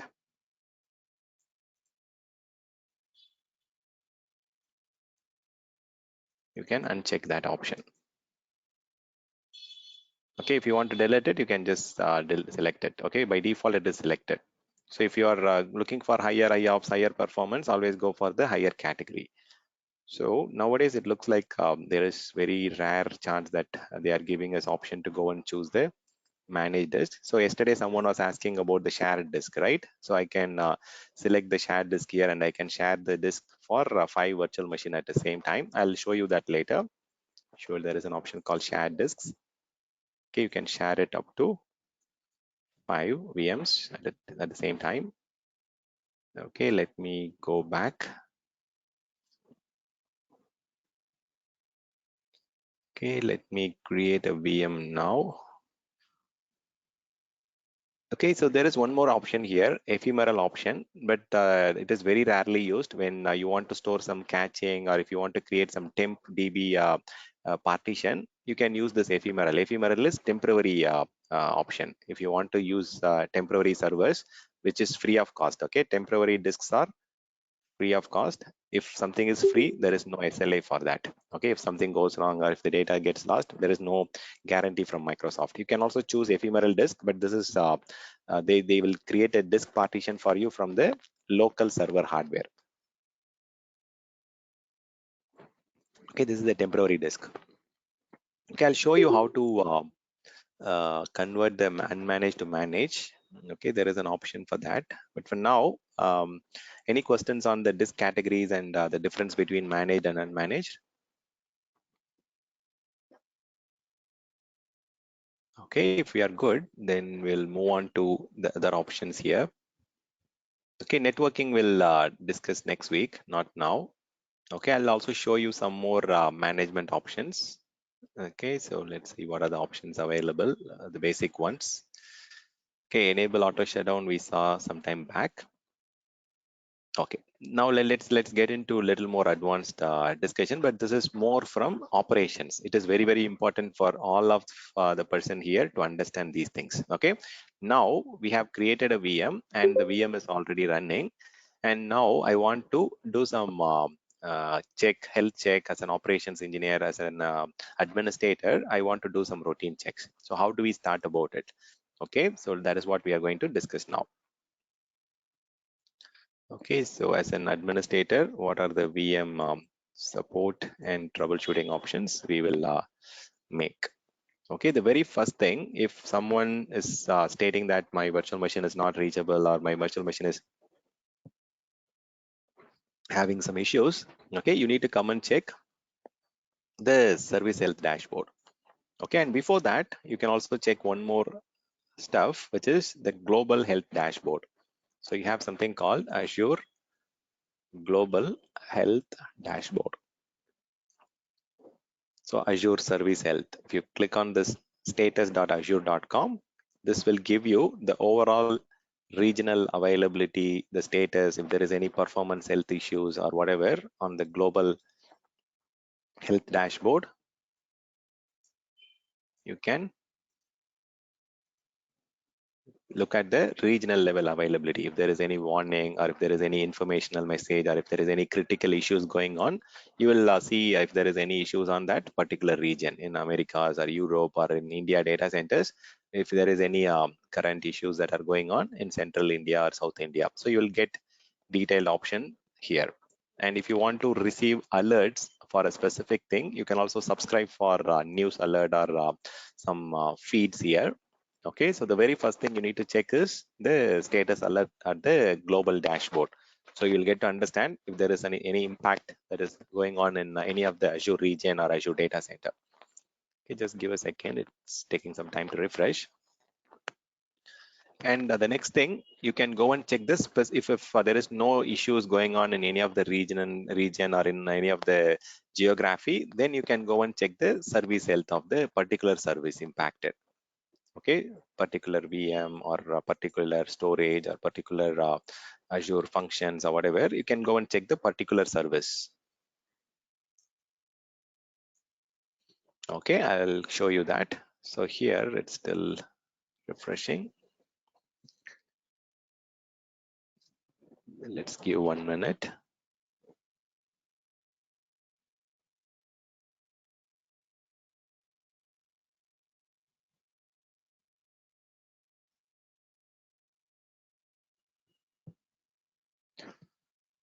Okay, I'm not sure why it is taking a lot of time. Okay, so next one, this is mainly on the resource health. Okay, if that resource is properly functioning or if there is any issue, we can check that resource health.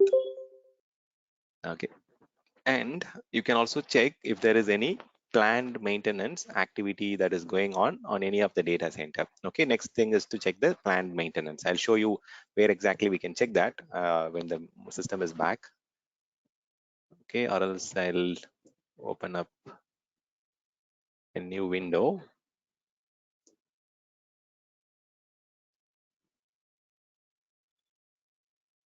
Okay, I'll open up a new. Okay, so everything is frozen. Okay, let's give it some time.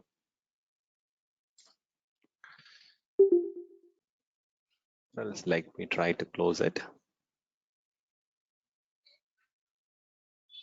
Okay, let me reshare my screen. Just give a second.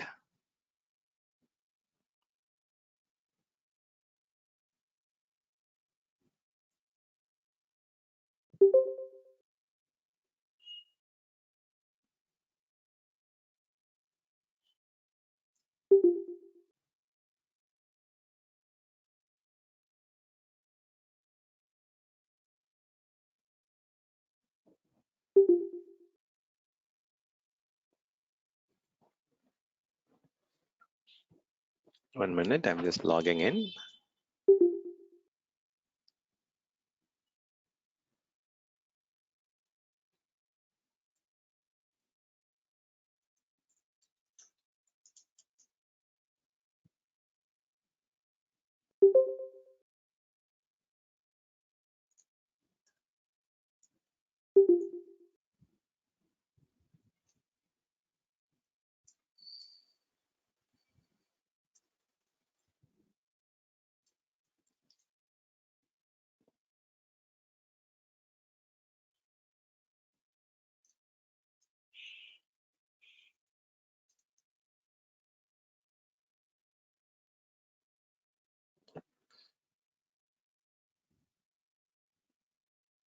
'm restarting my Google Chrome.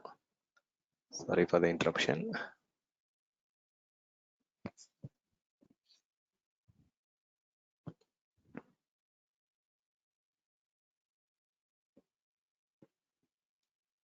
Okay, it is back online. Let me share my screen again.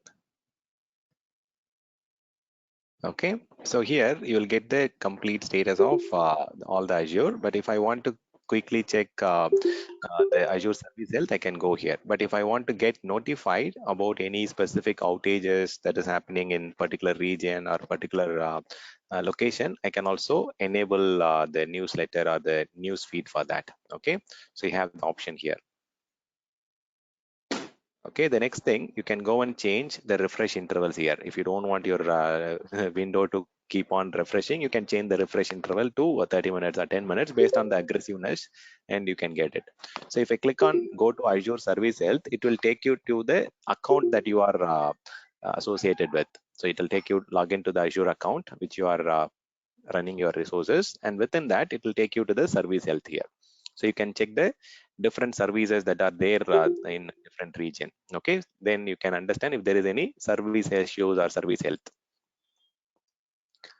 Okay, next you can go and check the resource health.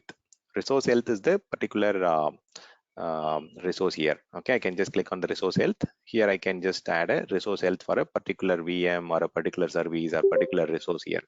And if I want to go into the specific area, I can go and show you the other one, but you have other options also. If there is some health advisories or if there is some security issues going on Azure data center, you can also check these things. Okay, just for precautionary measure, you can also check those areas for any security advisories or any particular health advisories because of some degraded storage or because of some degraded hardware. Even there will be some health advisory alert. Maybe if there is some natural disaster or if there is some cyclone going on, you will get some health advisory report.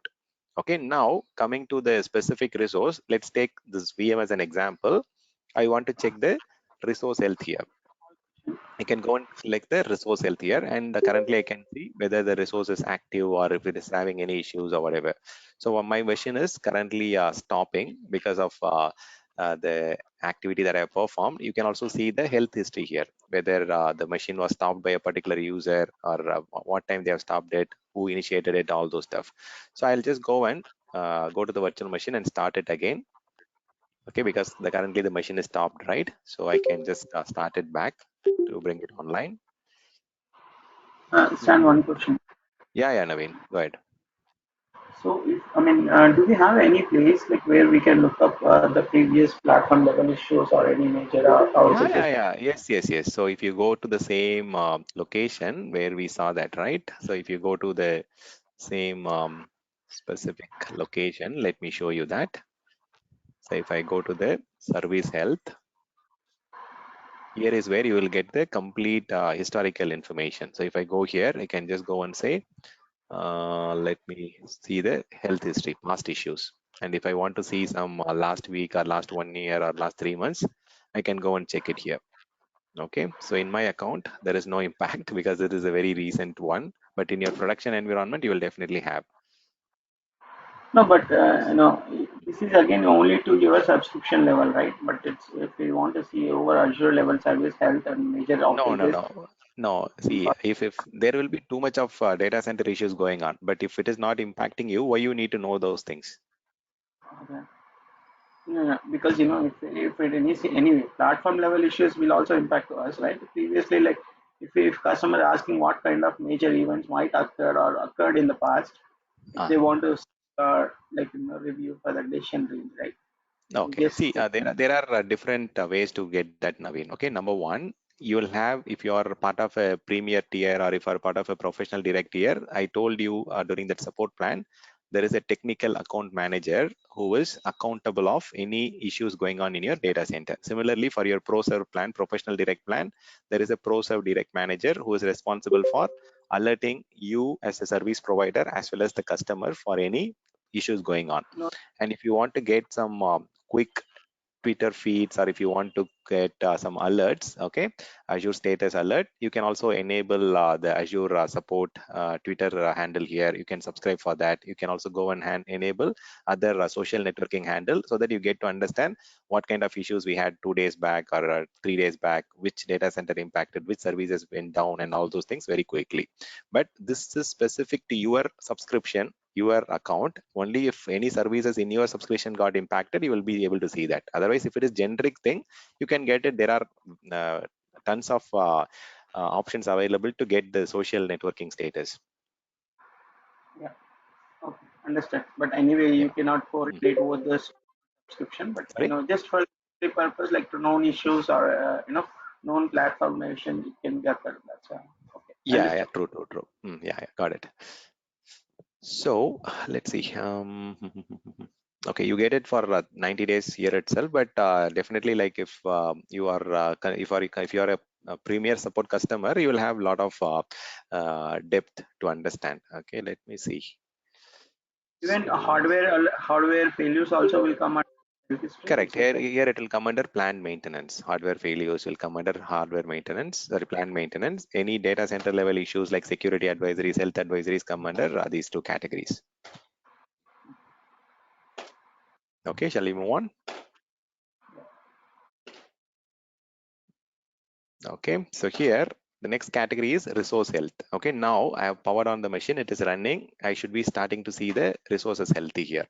Okay, it is available and green. Okay, so which means like the machine is now active, and if I want to create an alert for any issues going on to this particular resource, I can also add a resource health alert, so that if there is any issues for that particular resource, I can get an alert in my inbox. It can be to a uh, distribution list, or it can be to a particular email ID also.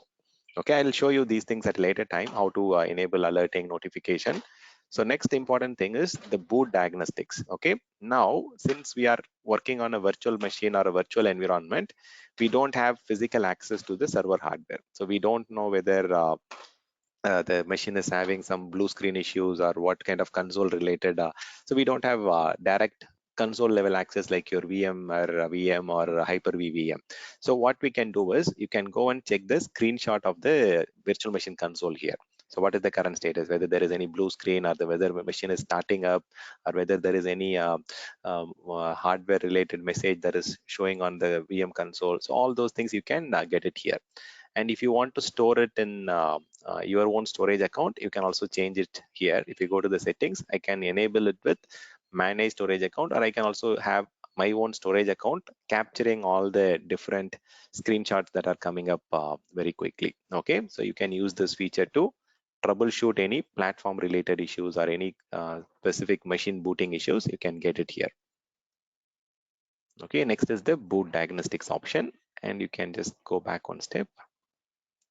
And you can also check the serial log. Serial log, this will give you a detailed information about what is the processor architecture, what is the how the machine initialized, whatever the messages that came when the machine was created. All those machine boot up alerts details will be available in your serial log. Okay, so if I scroll down, next one is the performance diagnostics. Okay, so things will get interesting now. So if I want to enable anything on the Azure platform layer, they are asking you for your consensus, right? If I say install performance diagnostics, because I am not able to find out the problem with using the default options or the resource health status or the overview or using the performance metrics, I'm not able to find out the problem. So I want to dive deep into the problem. So there are multiple options. I have quick performance analysis option and advanced performance analysis option. Generally, we will start with quick performance analysis option so that I'm not consuming too much of space in terms of getting the disk data. So you will get only these information, any known issues or any best practices, or only the basic diagnostics information will be available using the quick performance analysis. But if you're going for advanced analysis, you will get deep dive. All the kernel related dumps and the complete dump will be available for performance diagnostics. Okay, so let me show you this quick performance dump. So this will give you very basic level best practices, known issues, and the diagnostics data. And I'll just enable it. Now you need to understand a couple of things very clearly. Okay, if I go to my, okay, we'll have to wait for the message to start. Okay, if it is currently running, you don't have to go, I mean, you should not go out of the menu. Sometimes if you go out of the menu, this thing will get reversed actually. Okay, wait for this thing to start. Okay, you will see different status here. Currently it is running, right? So let's wait for that to complete. Don't go away out of the screen until some of the tasks are in progress. Okay, let me try to log into that VM in parallel.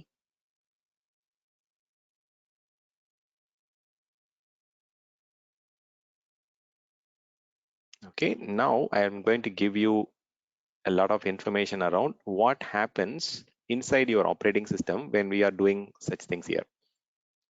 Okay, now that particular prompt is gone away. So you are good to change the screen now. Okay, so you have to wait until this thing is triggered. Okay, let me just give yes now. So why it is taking a lot of time to install that or run that? So whatever activities you are doing on your Azure platform level or Azure virtual machine level, it will change certain things in your operating system also. So if I go inside my operating system, if I look at my this PC, within the C drive, I have two important folders, packages and Windows Azure folder. These are the two folders that are associated with my Azure virtual machine. Okay, you won't see that in your regular other virtual machines. Okay, so you have two folders. One is C drive packages, whatever packages, agents, extensions that you are adding, everything will get added into that. And we have one more folder called C Windows Azure. These are the two folders that are specific to your Azure virtual machine. So if I go inside the packages, I can see that there is plugins folder, and within that I have the performance diagnostics extension. So this is getting installed just now. So in my this PC is in East US, right? The time is 2:26 there, and you can see that it just got installed. Okay, so the diagnostics extension is getting added with the specific version, and all the details about the status, the performance insight, everything is getting stored here. if you're selecting the advanced analysis, it will start occupying a lot of space here. It will go and run this performance diagnostics extension in your machine, and it will collect the performance data, and this particular zip file will be available for you to download in the Azure portal. So you need to understand this, and you have to get proper approval from the business owner or the application owner before you do anything on Azure VM platform, because you will assume that you are not doing anything within the operating system. Okay, anything that you touch on the VM extension, or if you're adding anything here, so even you will just get the dump file here. You will be able to download the zip file, but where exactly this is coming from? This is coming from within the operating system. It adds a extension plugin within your operating system, and it runs this particular extension here, and then it collects the data into a zip file, and it is making you available for download at the VM level. Okay, this is one important thing you need to understand. And one more thing you need to understand, all the log information will also be getting stored under Windows Azure. If you go inside Windows Azure, all the logs will be accumulated here for your plugins. For example, if I want to get the performance diagnostics events or log file, those things are getting stored into the log file here. Okay, so you can see what kind of extension we have run, and what are the data that we are collecting. So all those dump file or the information logs are getting stored here. Okay, these are the things that has run on the backend, and it is available for you. Okay, so Microsoft is doing all these things on your behalf within the operating system, and they are collecting it for you. So it is not that it is being collected from the VM itself. It is going inside your operating system. It is running some extension files, and then it is gathering those data. So you have to get approval from the customer, from the application owner, before you do any kind of such things, because it is making changes inside your operating system. Think if suddenly you are enabling advanced memory analysis or advanced performance analysis, it will generate GBs of file. And if you have very less capacity on your C drive, it will bring down your application. Even if you are running on a very mission critical application, sometimes these diagnostics agents might impact your application performance also. So beware of all these things. Okay, when you do something on Azure platform level, Azure VM level, you are doing something within the OS also. Okay, is it clear? So now I can just go and run advanced analysis, or you can go and trigger something more, but this will give you a lot of insight. Okay, it will be a consolidated information. It will give you what exactly there is a performance issue, or where exactly the problem is, and so on. But just on a high level, you understand it. We'll also discuss more during the monitoring and troubleshooting session. Now, next one is VM Inspector. Okay, so VM Inspector is mainly to troubleshoot any OS level or disk level issues. This is mainly a inbuilt tool or a default tool that Microsoft provides, okay, for inspection. If there is any issues, Microsoft will run this inspection, and then they will give you a detailed report about your operating system and the disk related. This is a very good tool that you can run. Okay, you can just select a particular storage account, and you can run the VM Inspector. Okay, it will take some time, okay, and let it run on the back end. So I want to get the VM diagnostics, and I can just say, okay. So there are many tools that Microsoft is giving you in order to do support and troubleshooting. If you are an operations engineer, things have got simplified a lot, because Microsoft is giving you all good tools like performance diagnostics tools, boot diagnostics tools. If your machine is delayed in booting up, you can get this. If your machine is application is having performance issues, you can get the dump here. And if you're not able to find out, you can also take help from Microsoft. You can raise a support case here, and then they will ask you for the details, the diagnostic report details. So you can just cancel it because it is still running. Okay, it says the deployment inspection failed. Maybe it is free trial, right? So let me quickly check.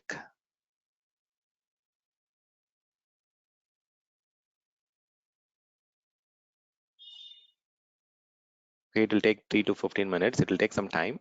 Okay, this will take up to 15 minutes to generate the data. So you have to have a lot of patience there.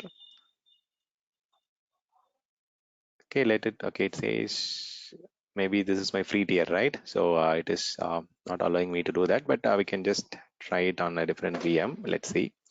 But this is a very good tool to inspect it. Now, even after doing all this troubleshooting, I'm not able to log into my VM. Maybe because of the password is incorrect, or there is some issues with my login credential.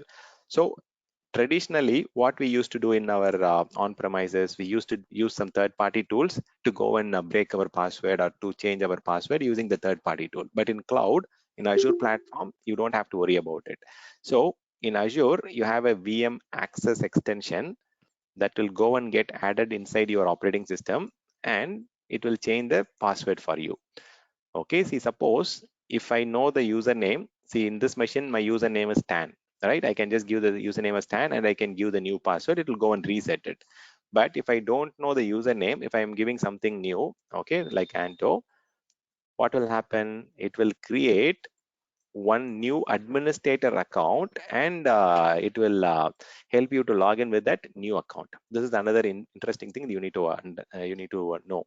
So this will use VM access extension. So they are saying that when you are doing a reset of your password, it will use the VM access extension to reset the built-in administrator password. Okay, now where this is going to impact, again, this is going to add an additional extension. Anywhere you see an extension, plugin, or whatever, your machine is going to get that new plugin here. So if I go here, you can see that VM access agent is just getting added at 2:32 p.m. here. Just a minute back, this has started. So anything and everything you do in Azure VM level, there is a tool that gets added into your machine. This will go and run it, and then it will go and reset the password. And see, in this case, it will go and create a new account. Okay, I'll show you that. If I know the username, then that's good. Okay, so you can, it will go and reset that Stan account. But now in this case, it has created a new Anto account, and it is again by default, it is part of administrator privilege. Whatever you are doing using reset option, it will go and create a new account with new password, and it will be by default member of administrators. Okay, it is a very powerful tool, reset password. So next one, reset configuration option. This is only to reset the RDP settings. Okay, it will only reset the remote desktop protocol settings. If you have accidentally changed the remote desktop protocol inside your operating system, or if you have mistakenly made some changes to your RDP settings, remote desktop settings, then you can reset the configuration of your RDP, and you can try to log in again. If you're not able to take remote of your machine, then you can use this remote reset a configuration option. Okay, this is a good option to reset the remote desktop configuration alone. Okay, next one is redeploy. See, if you are not able to fix the issue even after doing all these troubleshooting option, you can use this redeploy option. Redeploy will bring downtime to your machine. So what it will do, it will migrate the virtual machine from one Azure hardware or one Azure host to another Azure host. Okay, it will migrate the VM from one Azure hardware, server hardware, they call it as host actually. Server hardware is called as host to another host. Okay, it will bring downtime to your virtual machine. So it will redeploy it. Okay, if I click redeploy, it will move my machine from one hardware to another hardware. It will bring my machine down. And the next option is reapply. If I want to apply the standard default option, if the machine is still not able to remote, you can reapply the virtual machine state. It will try to reset the configuration with default option, default settings, and it will try to boot the machine. Okay, it is again, these options are a very sensitive option because it will bring down your virtual machine. You have to be very, very careful before you do that. Okay, only when your machine is already in failed state, if you're not able to do anything with your machine, then you can definitely go and do it because your machine is already down. You are not able to do it, do anything on that. So I mean, it's just matter of going and fixing it as quick as possible. So you can use the reapply or de-reply option. So next option is the serial console option. This is it is a very good, powerful command line console through which you can go and troubleshoot any actions within your operating system. Okay, so serial console is a command line console. Okay, they call it as special administrative console because you get all the rights from the command line. They call it as SAC console, or they call it as special console, or sorry, they call it as, yeah, serial console is fine. It is a command line shell access to your OS, to your VM. Okay, you will get command line console access. You won't get GUI access, you won't get graphical access, but you will get the command line access here. See, I can see that a command channel has already started, and I can just go and say CMD. If I type CMD, it will open up a channel. So it has given me a CMD 001 number here.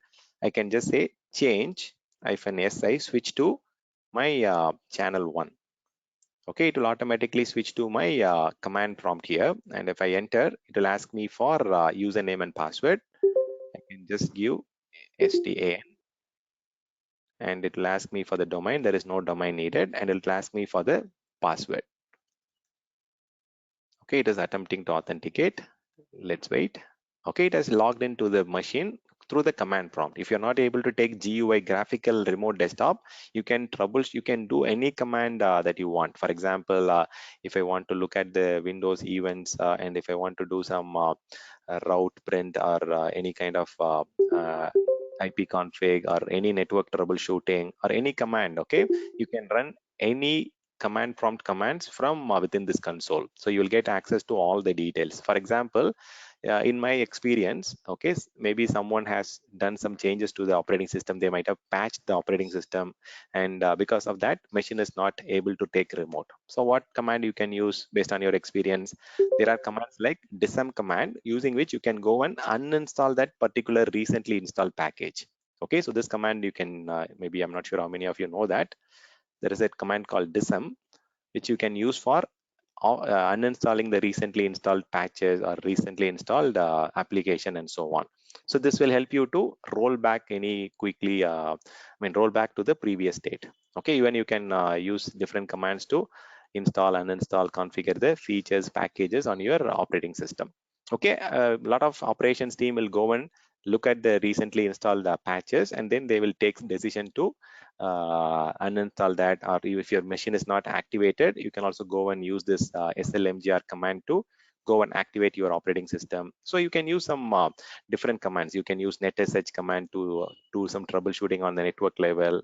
You can use the sc command to check the services of your machine. For example, if I want to check whether my event logger service is running, I can go and check the service status, whether it is running or stopped. You can check all the service status, okay, like SC query server status. You can also check whether it is running or stopped, whether my workstation service is running or stopped. You can check all the different status of your services. So it will give you whether it is stopped, started, running, and all those things. Okay, so serial console is a very good tool where you can do all troubleshooting from the command prompt. So you need to don't have to memorize any command here, but if you know the commands, you can go and run that and quickly troubleshoot it.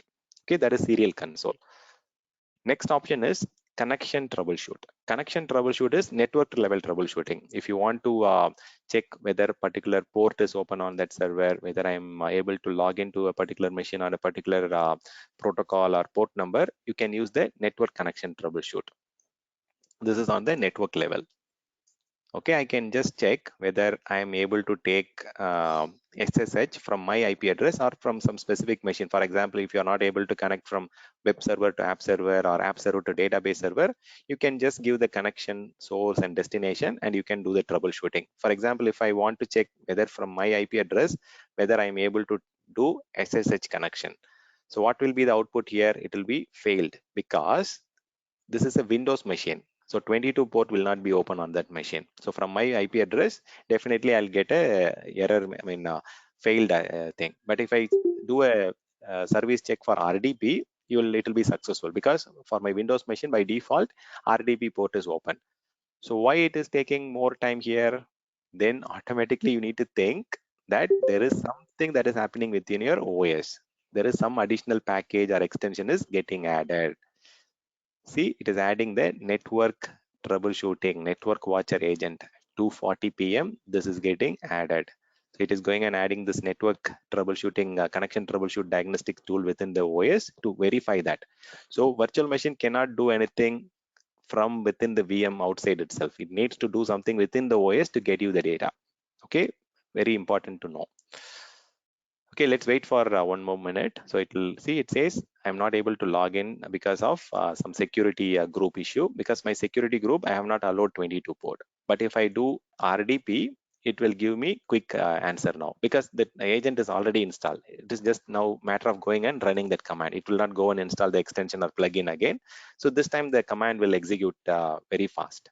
And the result of this particular execution, it gives you detailed step-by-step instructions. See, for example, if I'm checking, if I'm not able to log into HTTP or SSH, did you see the output? It showed me a lot of guide, step-by-step troubleshooting options. It is giving me an option to go and check the security group.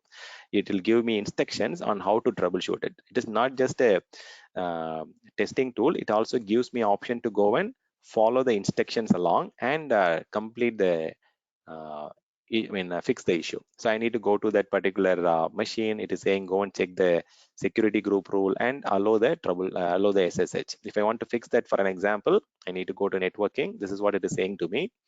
Okay, it is saying me to go and add the inbound rule for SSH. If I go and just do that and save it, now the error message should go away, or it should allow me to successfully connect. Okay, this is the instruction that it gave me there. Okay, now if I go and test the connection, it should allow me to check it. Similarly, if you want to check the outbound connectivity from my machine to outside, you can also check that. So you can check both inbound connections as well as outbound connection using the connection troubleshoot. It is a very powerful network level troubleshooting tool. You can do the incoming connection testing, and also you can do the outbound connection testing.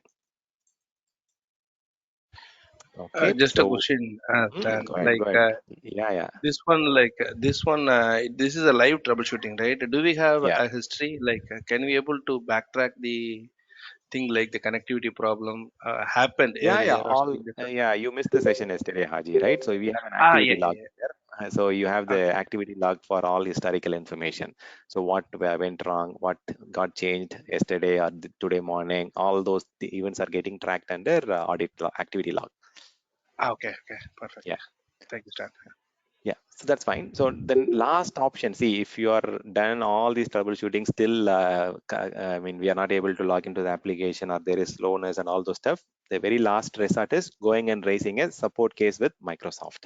Okay, so support plus troubleshooting option will give you an option to go and raise a support case with Microsoft here.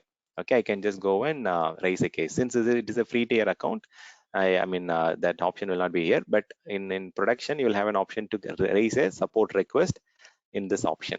Okay, so the very last option is raising a support ticket with Microsoft, because at the end, even if you go and raise the ticket initially, they will ask for the details. Can you provide me the performance diagnostics zip file? Can you provide me what you found when you run this command, whether you tried doing all this troubleshooting? If you have done all these tests on your machine, and if you have a kind of checklist completed, then you can say Microsoft support engineer, this is what I have done so far, and on this particular basis there is no issues found, and I need help from Microsoft to check the platform level or the Azure level and help us. Okay, so this is what we generally do as an operation engineer when it comes to support and troubleshooting. Okay, any questions on an overall level?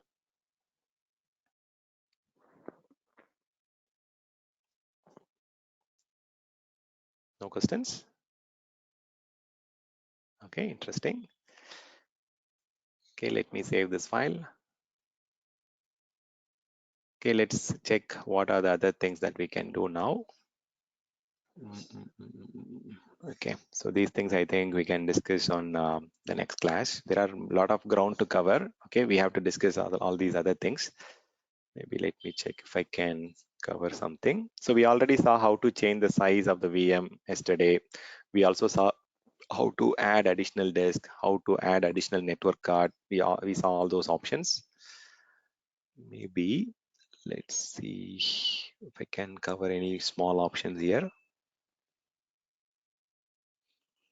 Okay, rest all I think we can cover in the next class. Okay, so lock also we discussed in the second or third class. We can go and enable lock of this machine. For example, if I want to enable a read-only lock, I can just say this machine is read-only. And if I enable the read-only lock, then you cannot do anything. For example, if I try to go and stop the machine. Let's see. It is failing because I have a resource lock that is enabled that will not allow me to change anything. See, it is saying please remove the lock and try again. So now if I go and check the lock, and this resource has got specific lock which doesn't allow me to go and do anything. It is a read-only lock. So I can just go and edit it, and I can change it to delete lock. Now I cannot delete the VM, but I can go and restart the VM, or I can go and stop the VM, all those things. Okay, so now I'm just going to the overview, trying to stop it now.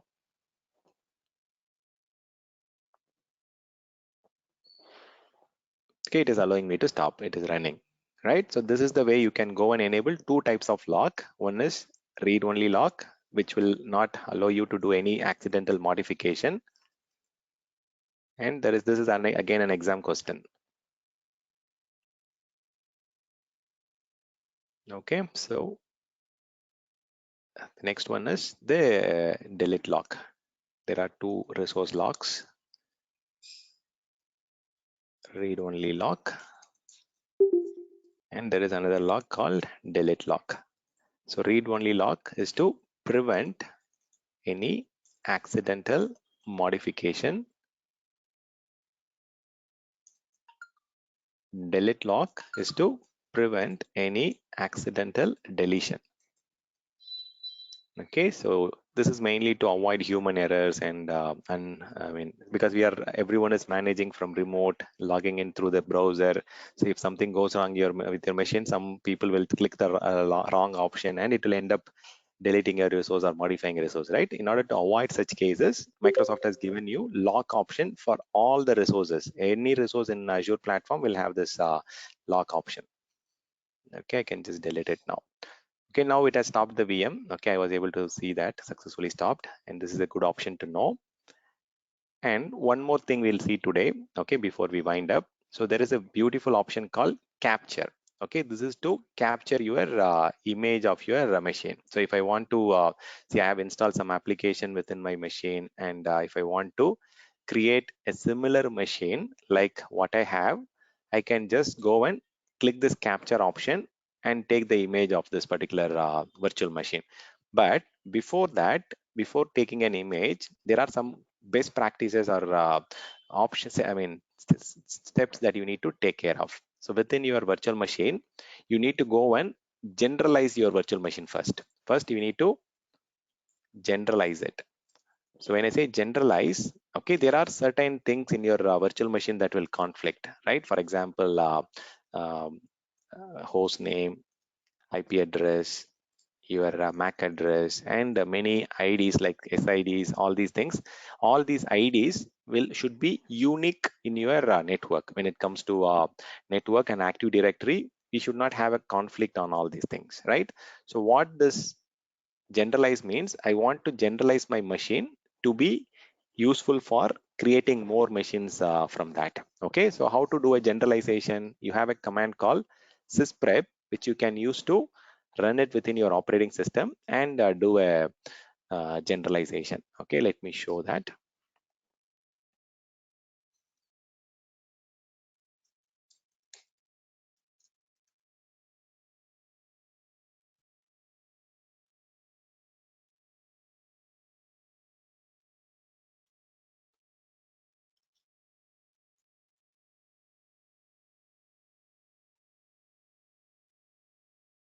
Okay, just give me a second. So this is for Linux, we use this sysprep, but for Windows for Windows we use this sysprep, but for Linux we have another command called WA agent. Using that you can deprovision and you can do that. But for Windows, we'll see it now. Sysprep command. Sysprep is system preparation command. I'm preparing the system to be used as an image for subsequent deployment. Okay, I'll go to my run prompt here. And from here, I can just try the sysprep command.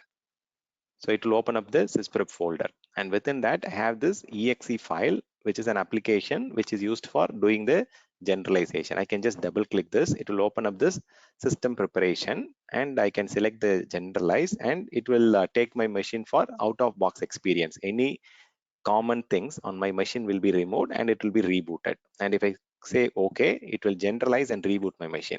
Or else I can just do one more thing. I can go open up the command prompt on here, and then it will go take me directly to C Windows System System32 sysprep folder, and here I can run command called sysprep/generalize. Both of the things will do the same thing. Okay, either I can run it as a command, it will open up the same thing. It is saying another copy of the application is running, that's fine. I can also do it directly by double clicking on this. So I can just click on OK. Now my machine will be cleaned up by this tool for any conflicting items like host name, MAC address, IP address, all those things will be removed and my machine will become generalized image. It will not touch the application. Any application related data, content, any roles, features, any application that you have installed, it will remain intact. Only the conflicting items from within your operating system will be removed, will be generalized.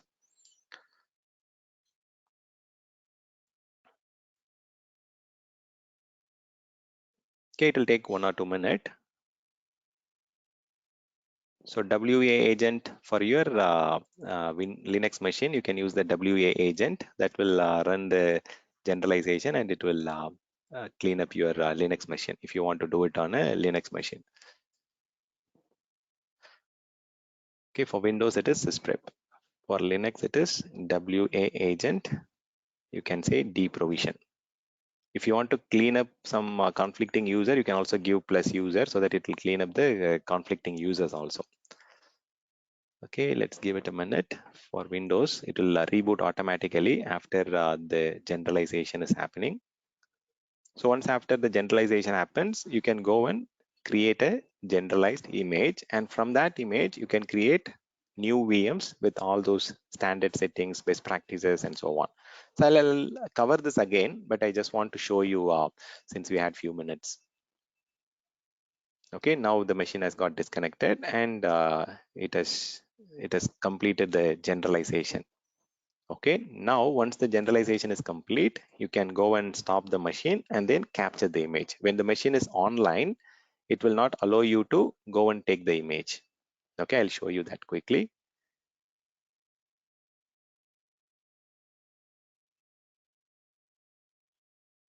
See, if I go and do a capture, even the capture command will automatically see it is disabled. The capture command is still disabled. Let me show you. Let me refresh it. Now it is coming up. Now if I click on capture, what it will do, it will definitely go and bring the machine down. Okay, see, if I want to use this machine for other accounts or other subscription, if I want to share it with other people, you can also do that. But if I want to use it only for my purpose, I can also use this option. And this is another important thing that you need to understand.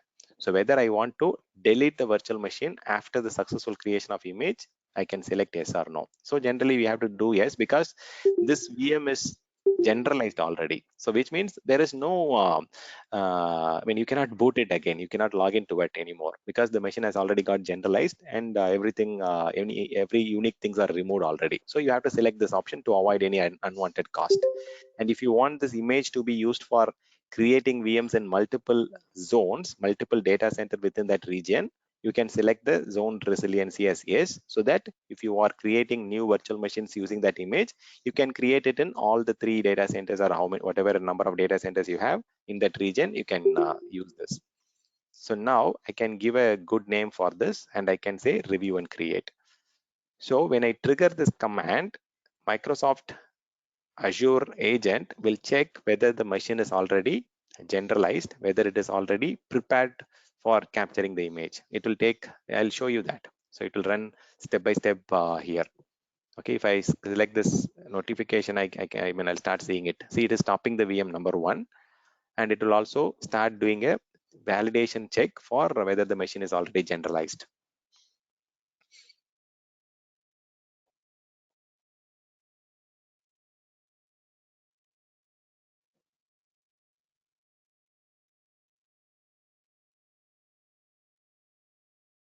Okay, any questions from anyone so far on what we have discussed today?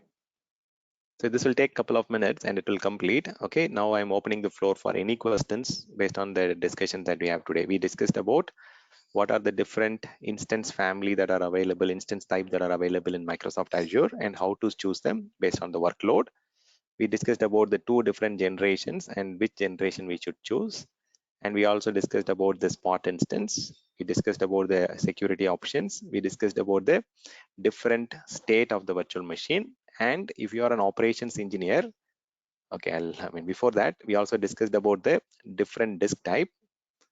And we also discussed about the support option, like how the support engineer should respond if there is an issue going on your virtual machine. What are the step-by-step things that we need to do? And we discussed about resource lock. What are the 2 different types of locks that are available? And we discussed about, we are discussing about the image now. Any questions around any of those topics, you can ask it now. So you can see that it has successfully generalized the virtual machine. After stopping, it is checking for the machine is whether generalized or not, and the image has got deployed now. If I go to the resource, I can start seeing the image here. From this image, I can go and create new VM. If I want to clone that image to a new VM image, I can also do a cloning. So after the image is created, I can clone to a different VM image in a different region. I can copy the image, or I can also create a new VM from that image. Okay, you have many options around that. If I want to create a new image in another region, US East US 2, I can do it, I can copy it. So I can also manage this separately. Anything in Azure is a separate resource. So I can see that image which I have created now. Okay, any questions, anything from any of the topic that we have discussed today? Okay, we have covered a lot, and I know there is a lot of things to practice from yesterday and today. Okay, spend quality time in practicing, and you have the session to attend tomorrow morning, I guess. Many of you have registered for the Microsoft Fundamentals event, so attend those 2 events, and within next 2 weeks, you have to try and complete the Azure 900 exam. I'll also provide you the exam reference material or exam terms to prepare for the exam. You can attend it for free of cost. Okay, try to complete it in next 2 weeks. I know it is festival week. People will be busy next week. Try to complete before that. Okay, the image is getting stored on managed Microsoft storage on the backend money for your question. You'll have to pay for it. Okay, so there is a cost associated with that.